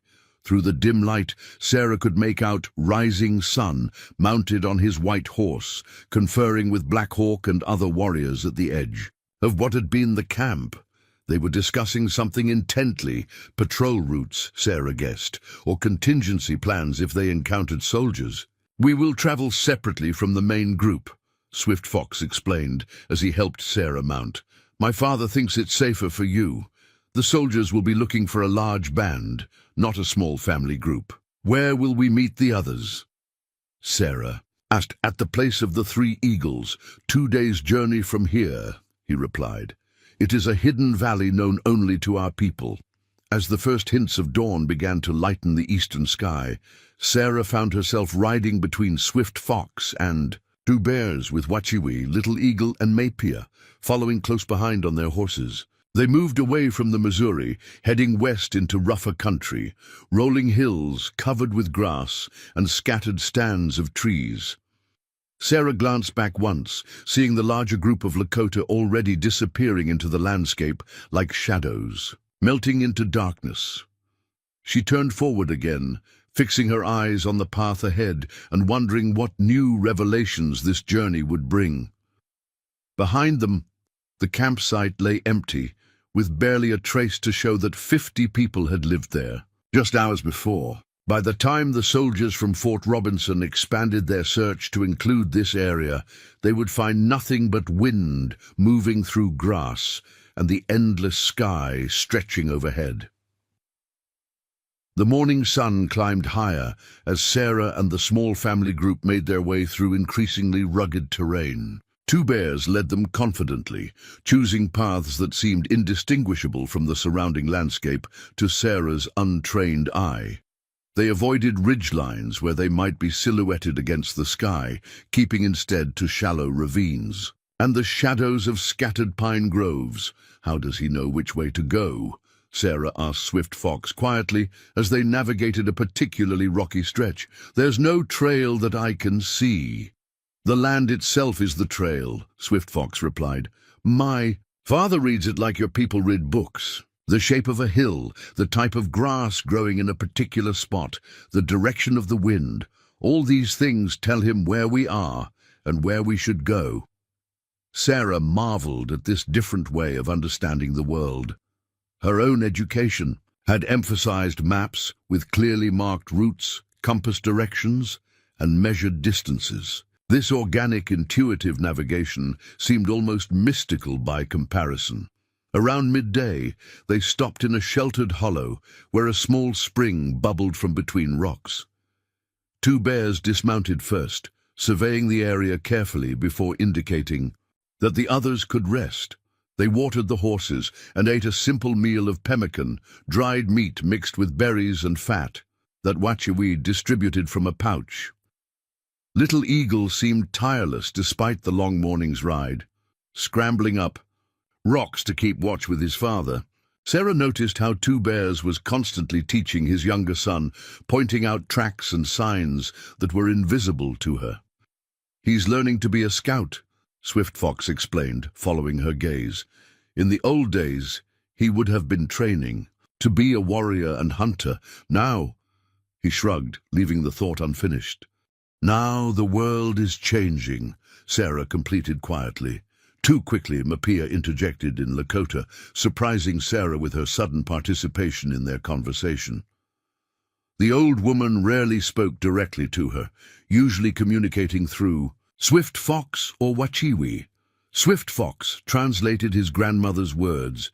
She says, "The white man's world moves like a prairie fire, consuming everything in its path. Our people are like the small creatures who must run ahead of the flames or be destroyed." "Not all fires destroy completely," Sarah responded, thinking of what she knew about prairie ecology. "Some plants need fire to release their seeds. New growth comes after." When this was translated, Mapia studied Sarah with new interest. She spoke again, her voice carrying a note of approval. "She says you understand more than most white people," Swift Fox translated. "Perhaps this is why the spirits guided you to save Little Eagle."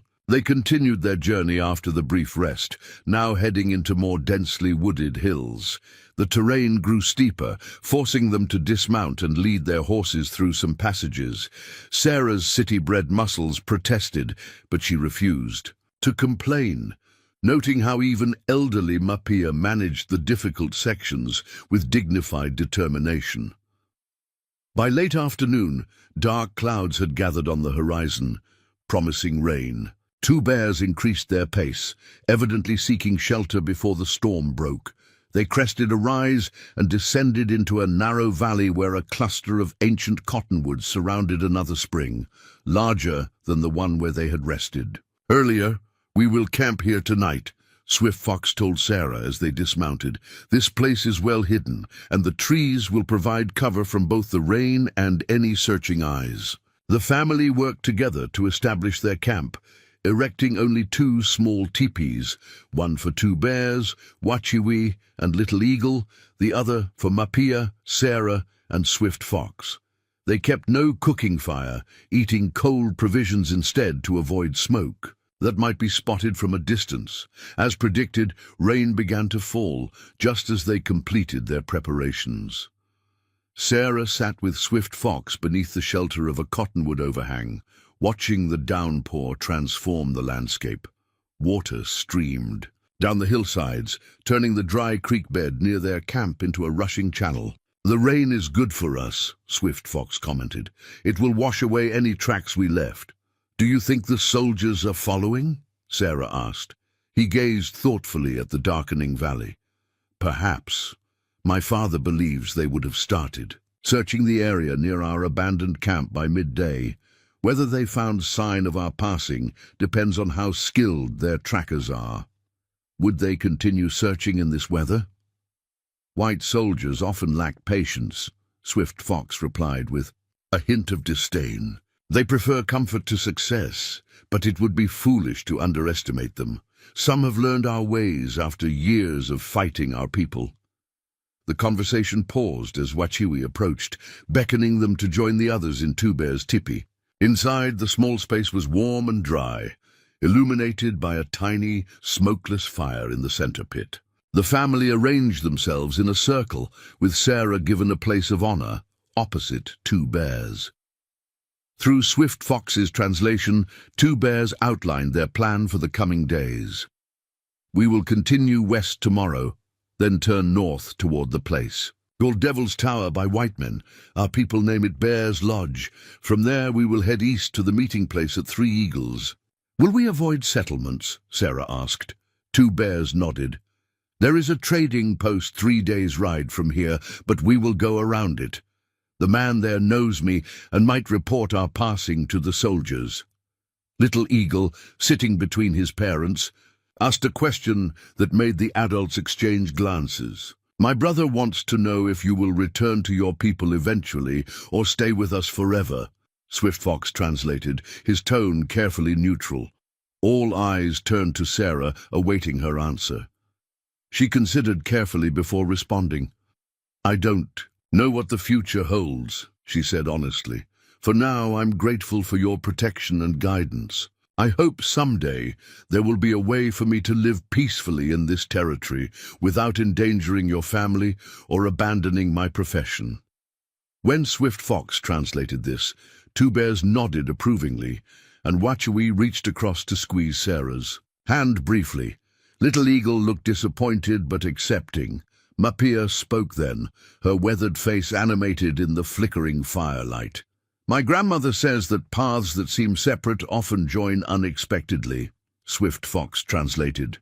"She had a dream last night of an eagle and a dove flying together, neither bird changing its nature, yet sharing the same sky. A powerful vision," Two Bears commented, inclining his head respectfully toward his mother. The conversation shifted to practical matters, how long the rain might last, whether it was falling in Riverton as well, how this might affect the soldiers' search. Sarah listened, increasingly able to follow the rhythms of Lakota speech, even without understanding most of the words. Later, as Sarah prepared for sleep in the teepee she shared with Mapia and Swift Fox, the old woman approached her with a small object in her hand. It was a carved wooden bird, a meadowlark, Sarah thought, though the simplicity of the carving made precise identification difficult. Mapia placed it in Sarah's palm, speaking softly. She says her husband carved this for her when they were young. Swift fox, translated from across the tipi. The meadowlark sings at dawn, welcoming each new day regardless of what hardships the previous day brought. She wants you to have it as a reminder that each sunrise offers a fresh beginning. Sarah was touched by the unexpected gift. Please tell her I'll treasure it and remember its meaning. After Mapia had settled onto her sleeping furs, Swift Fox spoke quietly to Sarah. My grandmother doesn't give her treasures lightly. She sees something in you that has earned her respect.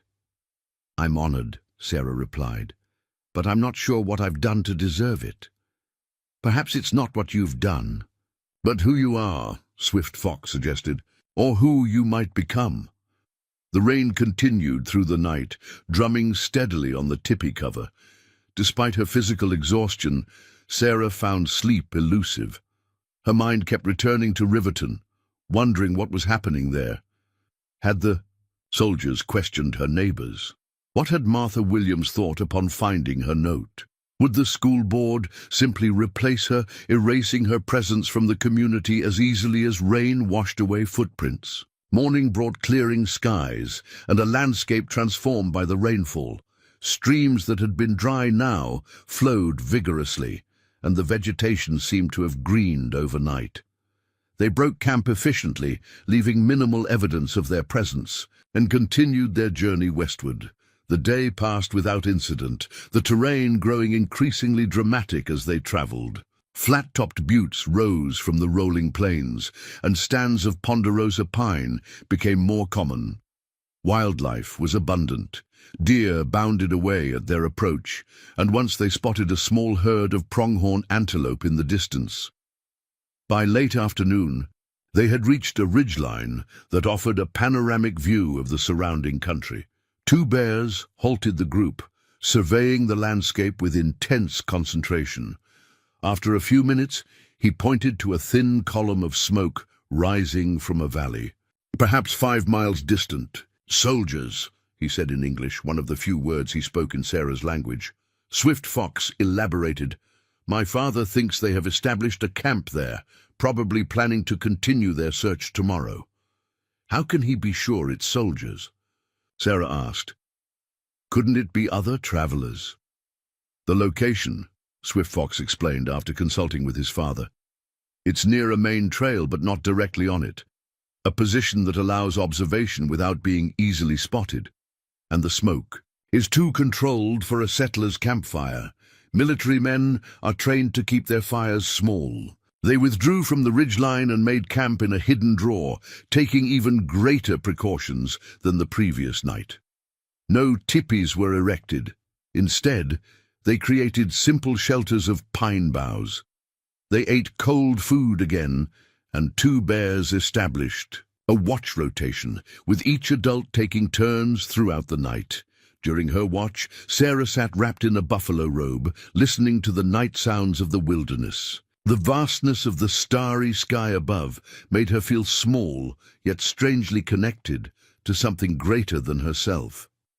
She thought of her life in Boston, the elegant townhouse where she had grown up, the social events her mother had insisted she attend, the polite young men who had courted her with carefully rehearsed compliments.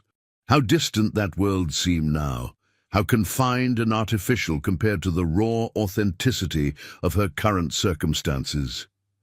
Here, stripped of social pretenses, she was learning who she truly was, her strengths and limitations, her capacity for adaptation, her deepest values. A slight sound alerted her to Swift Fox's approach as he came to relieve her watch. He moved with such natural silence that she might not have noticed him if not for a deliberately displaced pebble. A courtesy, she realized, to avoid startling her. "Any signs of trouble?" he asked quietly, settling beside her. "None," she replied. "Only peace and stars." They sat in comfortable silence for a moment before Swift Fox spoke again. "Tomorrow we reach more difficult country. The way to Bear's Lodge requires crossing open ground where we might be spotted. My father is concerned." "Is there an alternative route?" "A longer path through the Badlands," he said. "It would add 2 days to our journey, but offer better concealment." "What does your father think is best?" "He believes we should take the risk and cross quickly," Swift Fox replied. "Storm clouds are building in the west again. If we time our crossing with their arrival, the reduced visibility will help shield us." Sarah nodded, trusting Two Bear's judgment. "I'll follow his lead." Swift Fox studied her face in the starlight. "You've changed since I first met you by the river," he observed. "There's a different quality to your spirit." "How so?" Sarah asked, curious about his perception. "When I first saw you, you moved through the world like someone who observes but doesn't belong," he explained thoughtfully. "Now you move as if you're part of the land itself, accepting what it offers and what it demands." The insight struck Sarah as profound. "Perhaps I'm learning what your people have always known, that we don't stand apart from the world, but exist within it." Swift Fox nodded, pleased with her understanding. "This is the beginning of wisdom. My grandmother would say your spirit is awakening." Dawn found them already moving, Two Bears setting a brisk pace toward a distant gap between two buttes. They rode in silence, each lost in their own thoughts, as the landscape became increasingly dramatic. Towering rock formations erupted from the plains, evidence of ancient volcanic activity and millennia of erosion. By mid-morning, they had reached the edge of a broad, open valley. On the far side, perhaps 3 miles distant, rose a line of hills that would provide cover for the remainder of their journey to Bear's Lodge. Between lay exposed grassland with little concealment. Two Bears studied the sky, where dark clouds were indeed gathering from the west, though still far off. He conferred briefly with Wachiwi and Mapia, then turned to Sarah and Swift Fox. "We will wait until the storm is closer," Swift Fox translated his father's decision. "Then cross as quickly as possible. The rain will hide us, and few travelers would be abroad in such weather." They withdrew to a sheltered spot below the ridgeline and prepared for the crossing. Wachiwi tightened the straps on all their packs and added additional rawhide covers to protect important items from the coming downpour. Two Bears checked each horse's hooves, ensuring they were ready for a swift journey. Little Eagle, sensing the tension, remained unusually quiet, staying close to his mother. Even Mapia's normally impassive face showed concern as she gazed periodically at the darkening sky. As the leading edge of the storm reached them, bringing gusting wind and the first scattered raindrops, Two Bears gave the signal to mount up. He led them to the edge of the open ground, surveying it one final time before committing to the crossing. Just as they were about to urge their horses forward, Swift Fox raised his hand in warning. He pointed to the northern end of the valley, where a dust cloud was just becoming visible, riders approaching at a gallop. "Soldiers," Two Bears stated grimly, this time using the English word as a curse. The storm was still minutes away from providing its promised cover, but their window for crossing undetected was closing rapidly. The approaching riders would have a clear view of the valley in moments. Two Bears made a swift decision, gesturing urgently for the group to follow him away from the valley's edge, back down the slope they had ascended. They retreated, perhaps 100 yards to where a tumble of massive boulders created a natural fortress. "We must hide the horses and ourselves," Swift Fox translated, as his father issued rapid instructions. "If we are spotted, we will be pursued. If we are pursued, we will be caught. If we are caught—" He left the consequences unspoken, working. Quickly, they led the horses into a narrow defile between the largest boulders, where they would be concealed from casual observation. Two bears directed Sarah and the others to take shelter in a small cave-like opening formed by fallen rocks. "What about you?" Sarah asked as Swift Fox translated the instructions.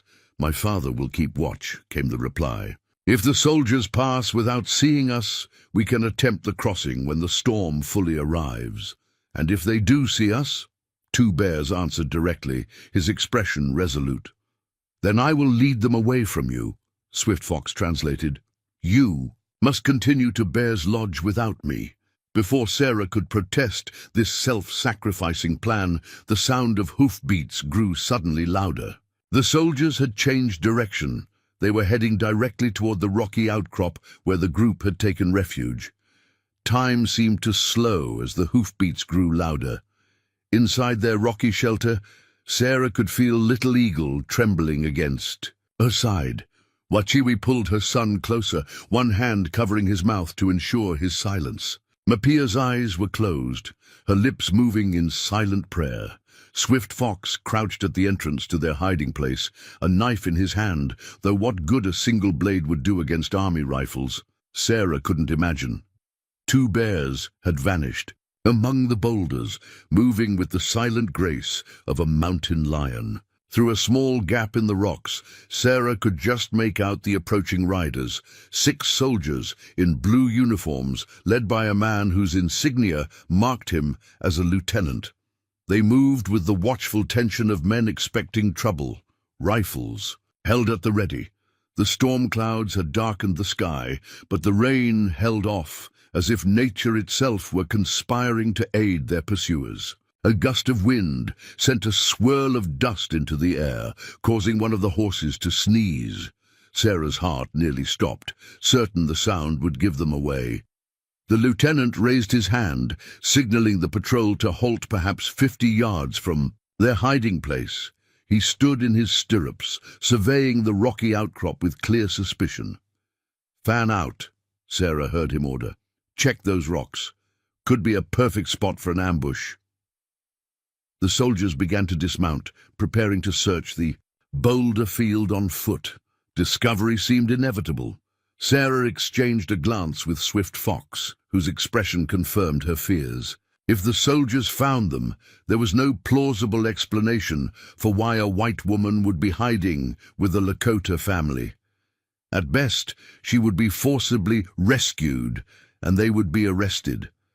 At worst, a sudden movement on the ridgeline above caught everyone's attention. A lone rider on a distinctive paint horse appeared silhouetted against the darkening sky, Two Bears deliberately showing himself. He raised his arm in what might have been a signal to non-existent companions, then wheeled his horse and disappeared. Over the ridge. "There," the lieutenant shouted. "Mounted pursuit, now!" The soldiers scrambled back onto their horses, abandoning their plan to search the rocks in favor of chasing the fleeing rider. Within moments, they had galloped away, the thunder of hooves fading as they pursued Two Bears up and over the ridge. Swift Fox immediately moved to the entrance of their shelter.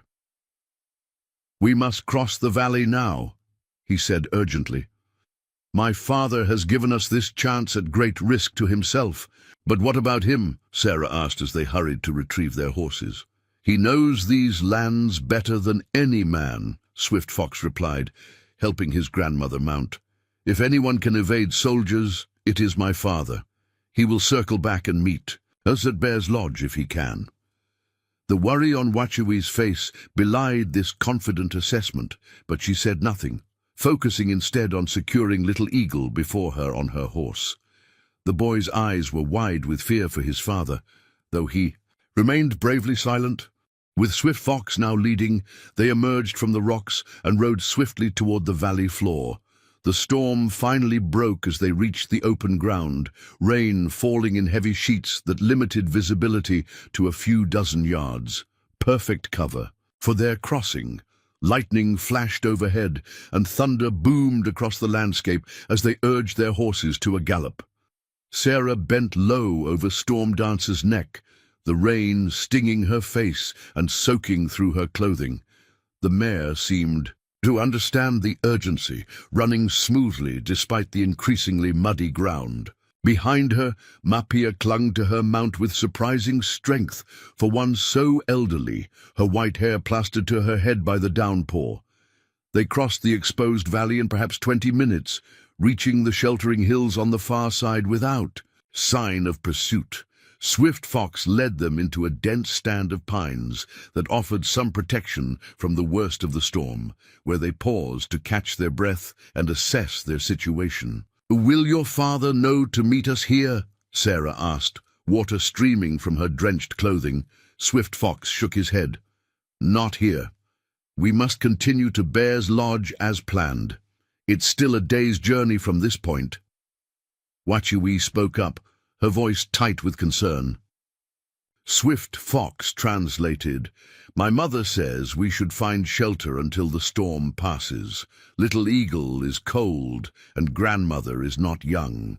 They found a suitable location deeper in the pines, a small clearing sheltered by overhanging branches that kept the worst of the rain at bay.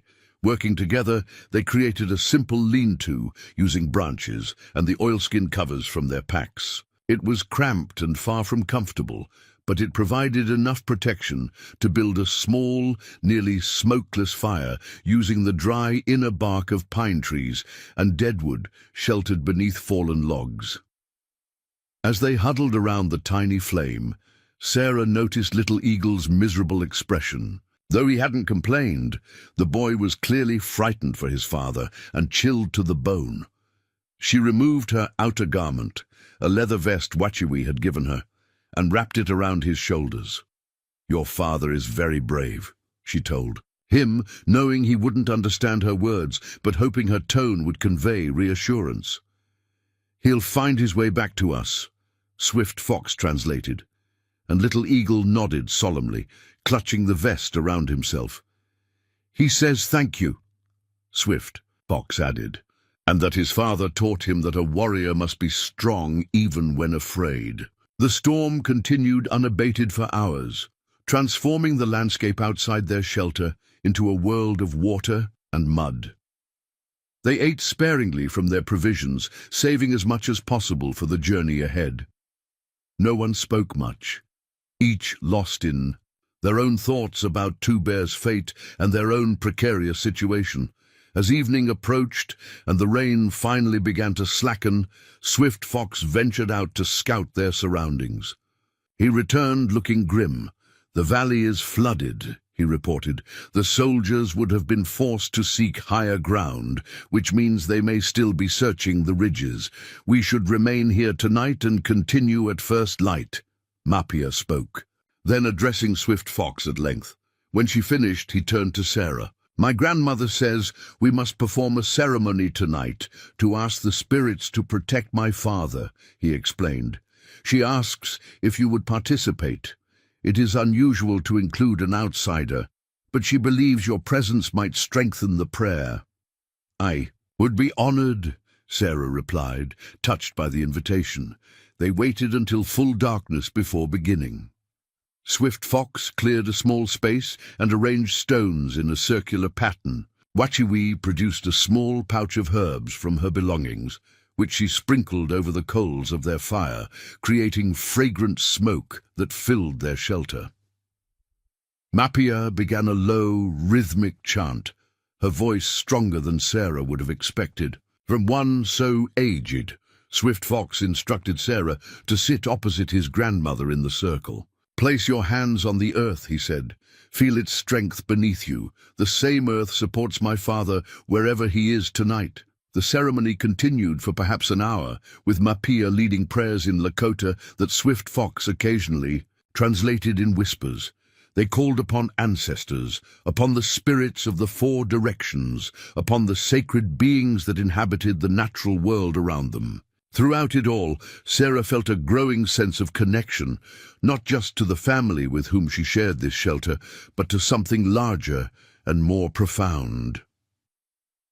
When the ceremony concluded, Mapia reached across the circle and took Sarah's hands. In her own, she spoke directly to her, maintaining eye contact despite the language barrier between them. My grandmother says that tonight you have shared in our most sacred ways, Swift Fox translated. She says the spirits have accepted your presence among us. From this night forward, you carry a piece of our people's heart within you, as we now carry a piece of yours. Tears welled in Sarah's eyes at the simple profundity of this statement. Tell her I feel the truth of her words, she replied, and that I will honor the trust she has placed in me. After the ceremony, they settled in to sleep as best they could in the cramped shelter. Despite her physical discomfort, wet clothing, hard ground, limited space, Sarah felt a curious peace. Whatever dangers tomorrow might bring, tonight she had been granted a privilege few outsiders ever experienced, genuine acceptance into the spiritual life of the Lakota. Morning brought clearing skies and the challenge of continuing their journey without Two Bears' guidance. Swift Fox stepped naturally into the leadership role, though Sarah noted how frequently he consulted with his mother and grandmother before making decisions. The floodwaters are receding, he announced after an early scouting expedition. But they've washed away parts of the trail. We'll need to find alternative routes in some places. They broke camp efficiently, leaving minimal trace of their presence, and resumed their journey toward Bear's Lodge. The landscape grew increasingly dramatic as they traveled, with towering rock formations and deep canyons requiring careful navigation. Swift Fox proved a capable guide, though not as confident in his route finding as his father had been.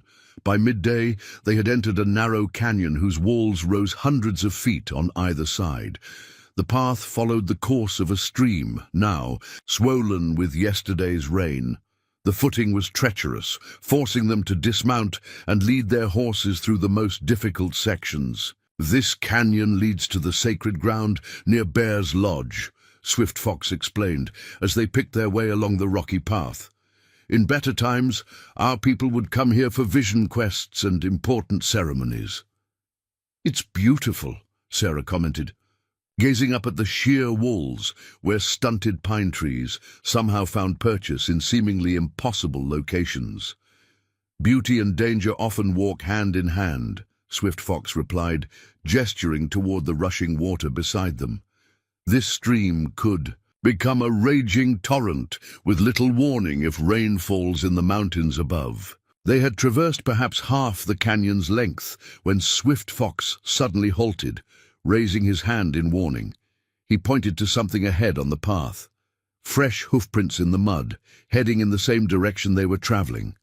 Soldiers? Sarah whispered, fear tightening her chest. Swift Fox knelt to examine the tracks more closely. No, he said after a moment. These are unshod hooves, Indian ponies, and they're very fresh. Your father. Wachiwi asked hopefully in Lakota. Swift Fox shook his head. Too many horses, perhaps 6 or 7, and they're moving together, not the pattern of a single rider. Could it be others from your band? Sarah suggested. Perhaps some took this route to the meeting place. Possible, Swift Fox conceded, though he looked unconvinced. But these tracks lead deeper into the canyon, not toward Bear's Lodge. We should proceed with caution. They continued more slowly now, alert for any sign of the riders ahead. The canyon narrowed further, the walls closing in until the sky above was just a ribbon of blue. The sound of water echoed against the stone, making it difficult to hear anything else. Around a sharp bend, the canyon suddenly widened into a small circular area where several side canyons converged. Swift Fox signaled for them to halt in the shadow of an overhanging rock, his expression tense. "Wait here," he whispered. "I'll scout ahead." Before he could move, however, riders appeared from one of the side canyons. 7 men on horseback, their faces painted with red and black stripes. They wore a mixture of traditional Lakota clothing and items clearly taken from white settlers. One wore a cavalry hat, another a settler's woolen coat over his buckskin leggings. The newcomers spotted them immediately, spreading out to block the path ahead. Their leader, A powerfully built man with a scarred face and a necklace of bear claws urged his horse forward. He spoke in Lakota, his tone challenging. Swift Fox replied, keeping his voice steady, though Sarah could see the tension in his shoulders. "Who are they?" she whispered to Wachiwi, who had moved protectively in front of Little Eagle. "Ghost dancers," Wachiwi replied in halting English, using one of the few phrases she knew in Sarah's language. Sarah had heard of the ghost dance movement, a spiritual revival among native peoples that had spread across the Western Territories in recent years. Some believers claimed that performing the sacred dance would bring about the return of the buffalo, the departure of white settlers, and the restoration of traditional native ways. The U.S. Army considered ghost dance practitioners dangerous, radicals who might incite violence. The conversation between Swift Fox and the leader grew more heated. Though Sarah couldn't understand the words, the confrontational tone was unmistakable. The other riders began to move their horses, subtly positioning themselves to surround Sarah's group. Swift Fox turned to them, speaking rapidly in Lakota. Sarah could tell from Wachiwi's frightened expression that the news wasn't good. "They are Red Hawk's band," Swift Fox explained in English for Sarah's benefit. "They've broken from the reservation and refused to return. They practice the ghost dance and believe it will protect them from white men's bullets." "What do they want with us?" Sarah asked, eyeing the aggressive postures of the mounted men. "They want to know why we travel with a white woman," Swift Fox replied grimly. "I told them about Little Eagle's rescue and Rising Sun's declaration of friendship, but they are suspicious. They think you might be a spy." "A spy?" Sarah repeated incredulously. "But that's absurd. To men who have seen their people betrayed many times, trust doesn't come easily," Swift Fox said. "Red Hawk says we must go with them to their camp. He will decide there what to do with us." "Can we refuse?" Sarah asked, though she suspected she knew the answer. Swift Fox shook his head. "They outnumber us, and we have women, a child, and an elder to protect. We have no choice but to comply." Red Hawk barked an order, and two of his men moved forward to take the reins of their horses. With obvious reluctance, Swift Fox surrendered Storm Dancer's lead, whispering to Sarah, "Say nothing. Let me speak for all of us." The ghost dancers led them through a side canyon that twisted and turned through the rocky landscape. After perhaps an hour of travel, they emerged into a hidden valley where a small encampment had been established. Unlike the orderly arrangement of Rising Sun's band, this camp had a makeshift quality, teepees mixed with crude shelters of branches and hides, as if established in haste and with limited resources. Women and children appeared from the shelters as they approached, watching with undisguised curiosity. Sarah noted their thin faces and worn clothing. These were people living on the edge of survival, far from the government rations of the reservation. They were brought to a central clearing where a large fire pit had been dug, though no fire burned at present. Red Hawk dismounted and ordered them to do likewise. Under the watchful eyes of his warriors, they were instructed to sit on logs arranged around the fire pit. Red Hawk paced before them, speaking loudly enough for everyone in the camp to hear. Though Sarah couldn't understand his words, his theatrical gestures and the reactions of the onlookers told her he was building a case against them, or more specifically, against her. Swift Fox occasionally attempted to interject, but Red Hawk shouted him down each time. Finally, the ghost dance leader pointed directly at Sarah, his voice rising to a crescendo. "He says you represent everything that has destroyed their way of life," Swift Fox translated quietly. "He says your people broke every treaty, stole their land, killed the buffalo, and now seek to erase their very existence. He says that by bringing you into sacred territory, we have desecrated places the white eyes should never see." "What does he intend to do?" Sarah asked, fighting to keep her voice steady. Before Swift Fox could answer, a commotion erupted at the edge of the camp. Warriors rushed to investigate, returning moments later with a single prisoner walking between them. Two bears, his hands bound before him, his face bearing a fresh cut above one eye. Wachiwi cried out at the sight of her husband, while Little Eagle buried his face against her side. Two Bear's expression remained stoic as he was brought forward and forced to kneel before Red Hawk.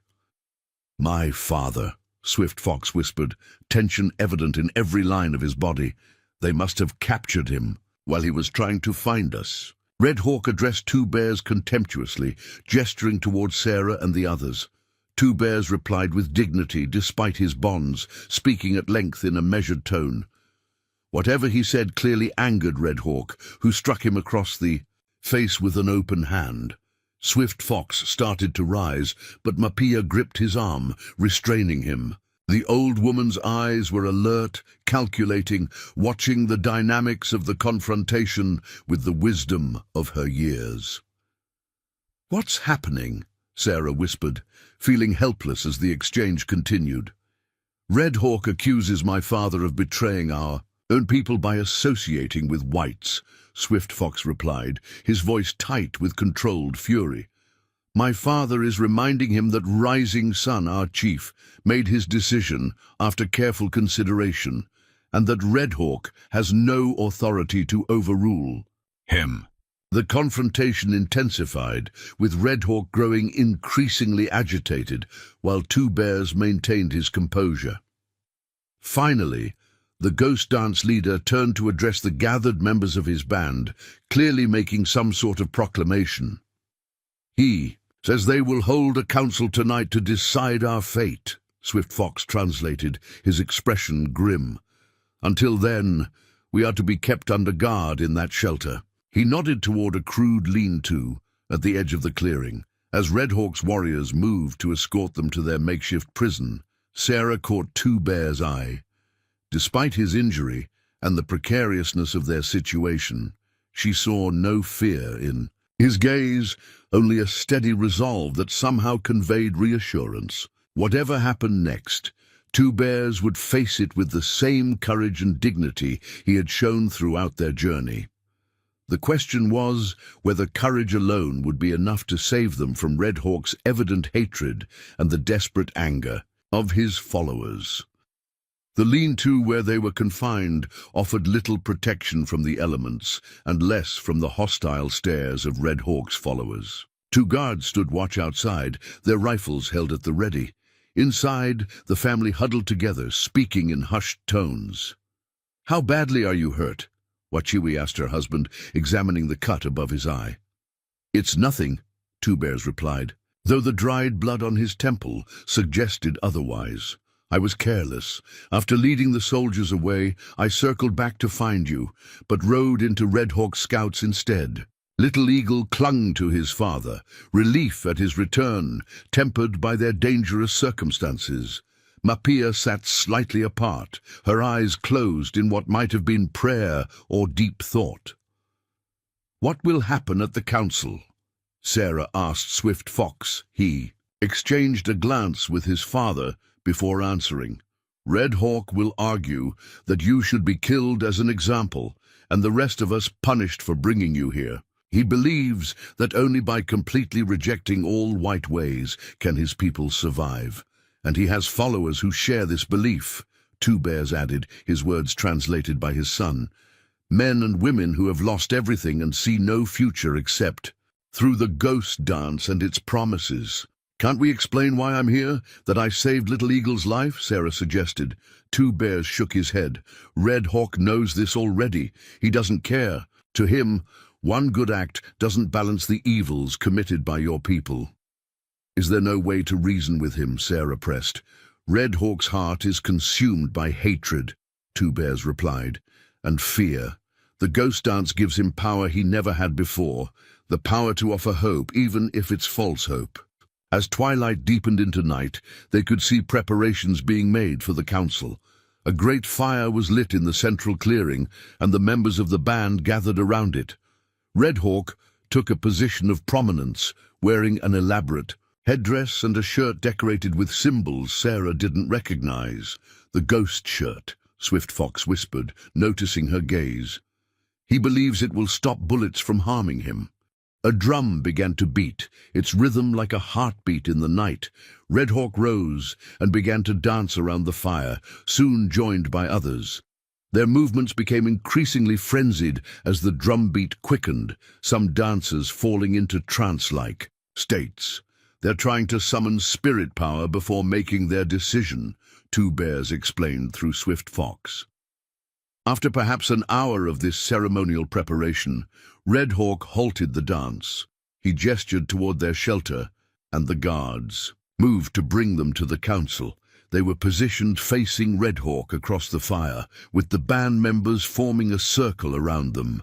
The firelight cast dramatic shadows, making the painted faces of the ghost dancers appear even more intimidating. Red Hawk began to speak, his voice rising and falling dramatically as he addressed his followers. Though Sarah couldn't understand his words, the hatred in his eyes when he looked at her required no translation.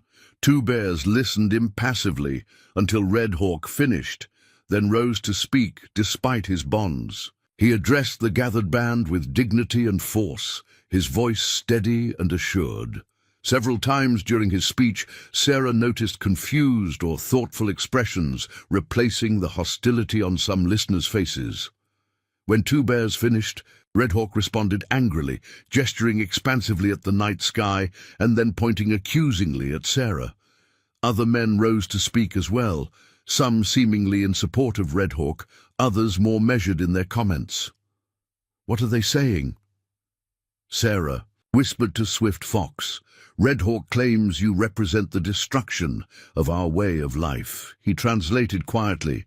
"My father reminds them that hatred has never brought our people strength, only more suffering. He speaks of rising sun's wisdom in recognizing that some whites, like you, can be bridges between our worlds rather than enemies." The debate continued, growing more heated. Red Hawk's most fervent supporters called for immediate action, while others counseled caution. Through it all, Sarah noticed Mapia watching silently, her ancient eyes missing nothing. Finally, the old woman rose. A hush fell over the gathering as she walked slowly to the center of the circle. Though physically frail, her presence commanded immediate respect. Even Red Hawk fell silent. Mapia began to speak, her voice surprisingly strong. She gestured toward Sarah, then to Little Eagle, then upward at the stars overhead. As she continued, Sarah saw several of the ghost dancers exchange troubled glances. "My grandmother speaks of visions she has had," Swift Fox translated softly. "Visions of the future. She says that Red Hawk's path leads only to more death and suffering for our people. She says the ghost dance, while born of genuine spiritual power, has been twisted by fear and desperation." Mapia turned to face Red Hawk directly, challenging him with words Swift Fox didn't need to translate. Their power was evident in her stance and tone. The ghost dance leader seemed to physically diminish under her steady gaze. "She's reminding him that she was a respected medicine woman before he was born," Two Bears murmured, "that she has earned the right to be heard." Mapia concluded by approaching Sarah and placing a weathered hand on her head in what was clearly a blessing. Then she returned to her place beside her family, her message delivered. A long silence followed. The fire crackled, sending sparks toward the star-filled sky. Red Hawk stood frozen, clearly struggling with the challenge to his authority. Finally, another elder, a man whose face bore the deep lines of one who had seen many winters, rose. "To speak, that is Grey Wolf," Swift Fox whispered. "He is respected even by Red Hawk." Grey Wolf spoke briefly but forcefully, then turned to the gathered band members, apparently asking for their thoughts. One by one, they called out responses. "They're voting," Swift Fox explained. "Grey Wolf has proposed that we be allowed to continue our journey unharmed, but that you must swear never to reveal the location of their camp to white authorities." When the impromptu vote concluded, Grey Wolf approached Red Hawk, speaking to him quietly but firmly. The ghost dance leader's face contorted with suppressed rage, but after a tense moment, he gave a sharp nod. Grey Wolf turned to them, addressing two bears in Lakota. "He says we will be freed at dawn," Swift Fox translated. "We must leave their territory immediately and never speak of finding them here." "What about Red Hawk?" Sarah asked, noting the man's barely contained fury. "He has been overruled, but not convinced," two bears replied grimly after Swift Fox translated. "His pride is wounded. Such men are always dangerous." They were escorted back to their shelter, though the atmosphere had subtly changed. The guards seemed less hostile, and one even offered them water and some dried meat. "Mapia saved us," Sarah said quietly as they settled in for the night. "What exactly did she say to sway them?" Swift Fox hesitated before answering. "My grandmother told them she had seen two futures in her visions. In one, they killed you and continued on Red Hawk's path, which led to their destruction at the hands of soldiers within a moon's passing. In the other, they honored the ancient laws of hospitality and lived to see the next spring's growth." "Was it true? Did she really have such visions?" Sarah asked.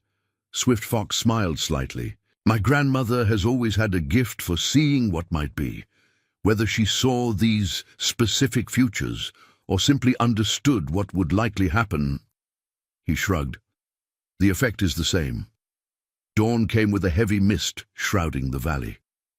They were brought before Grey Wolf, who had assumed leadership of the proceedings. Red Hawk was notably absent.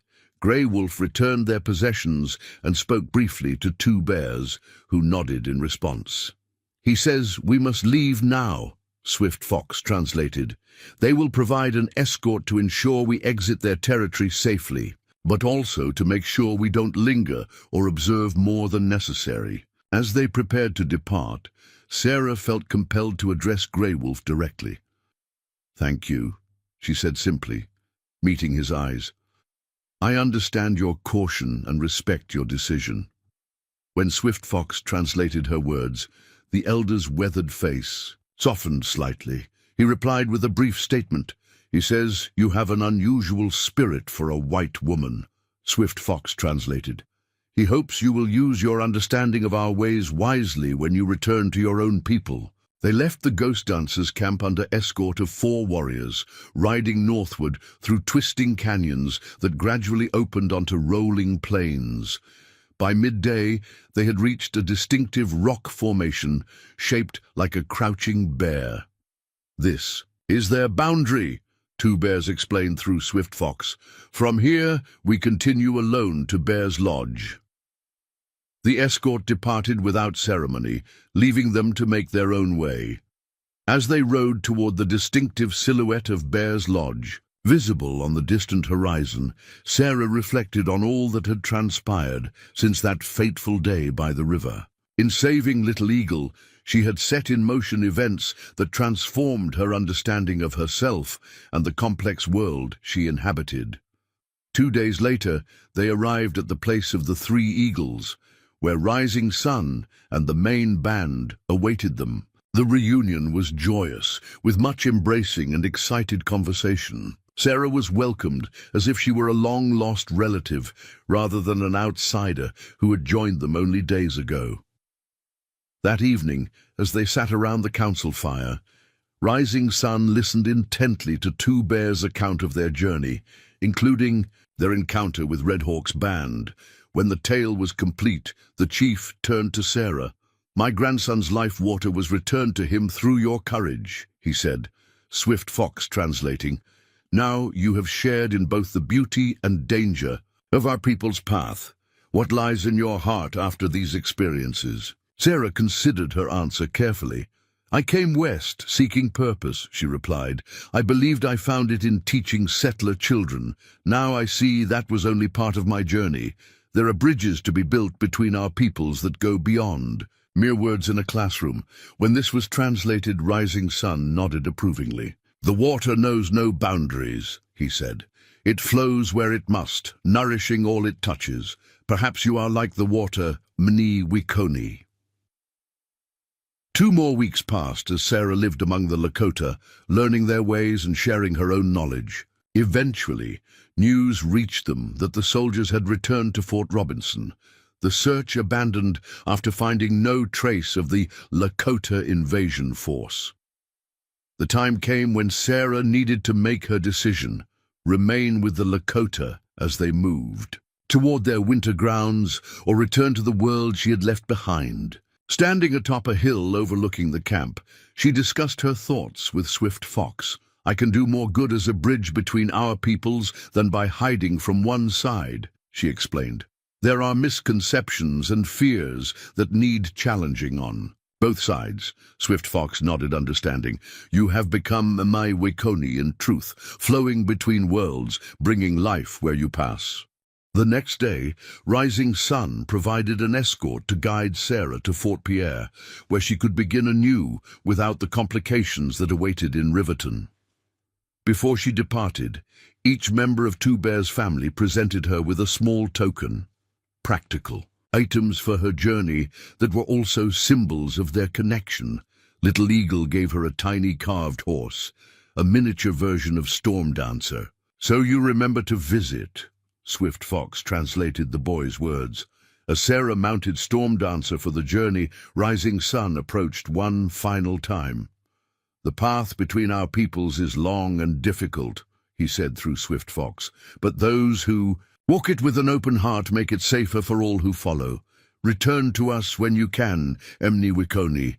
You will always have a place at our fire." Sarah rode away with the sunrise warming her back, carrying with her not just memories and gifts, but a newfound understanding of what it meant to truly build bridges between worlds divided by history and misunderstanding. The journey ahead would not be easy, but like water finding its way through the landscape, she would persist, bringing life and connection wherever she flowed. Up next, you've got 2 more standout stories right on your screen. If this one hits the mark, you won't want to pass these up. Just click and check them out. And don't forget to subscribe and turn on the notification bell so you don't miss any upload from us.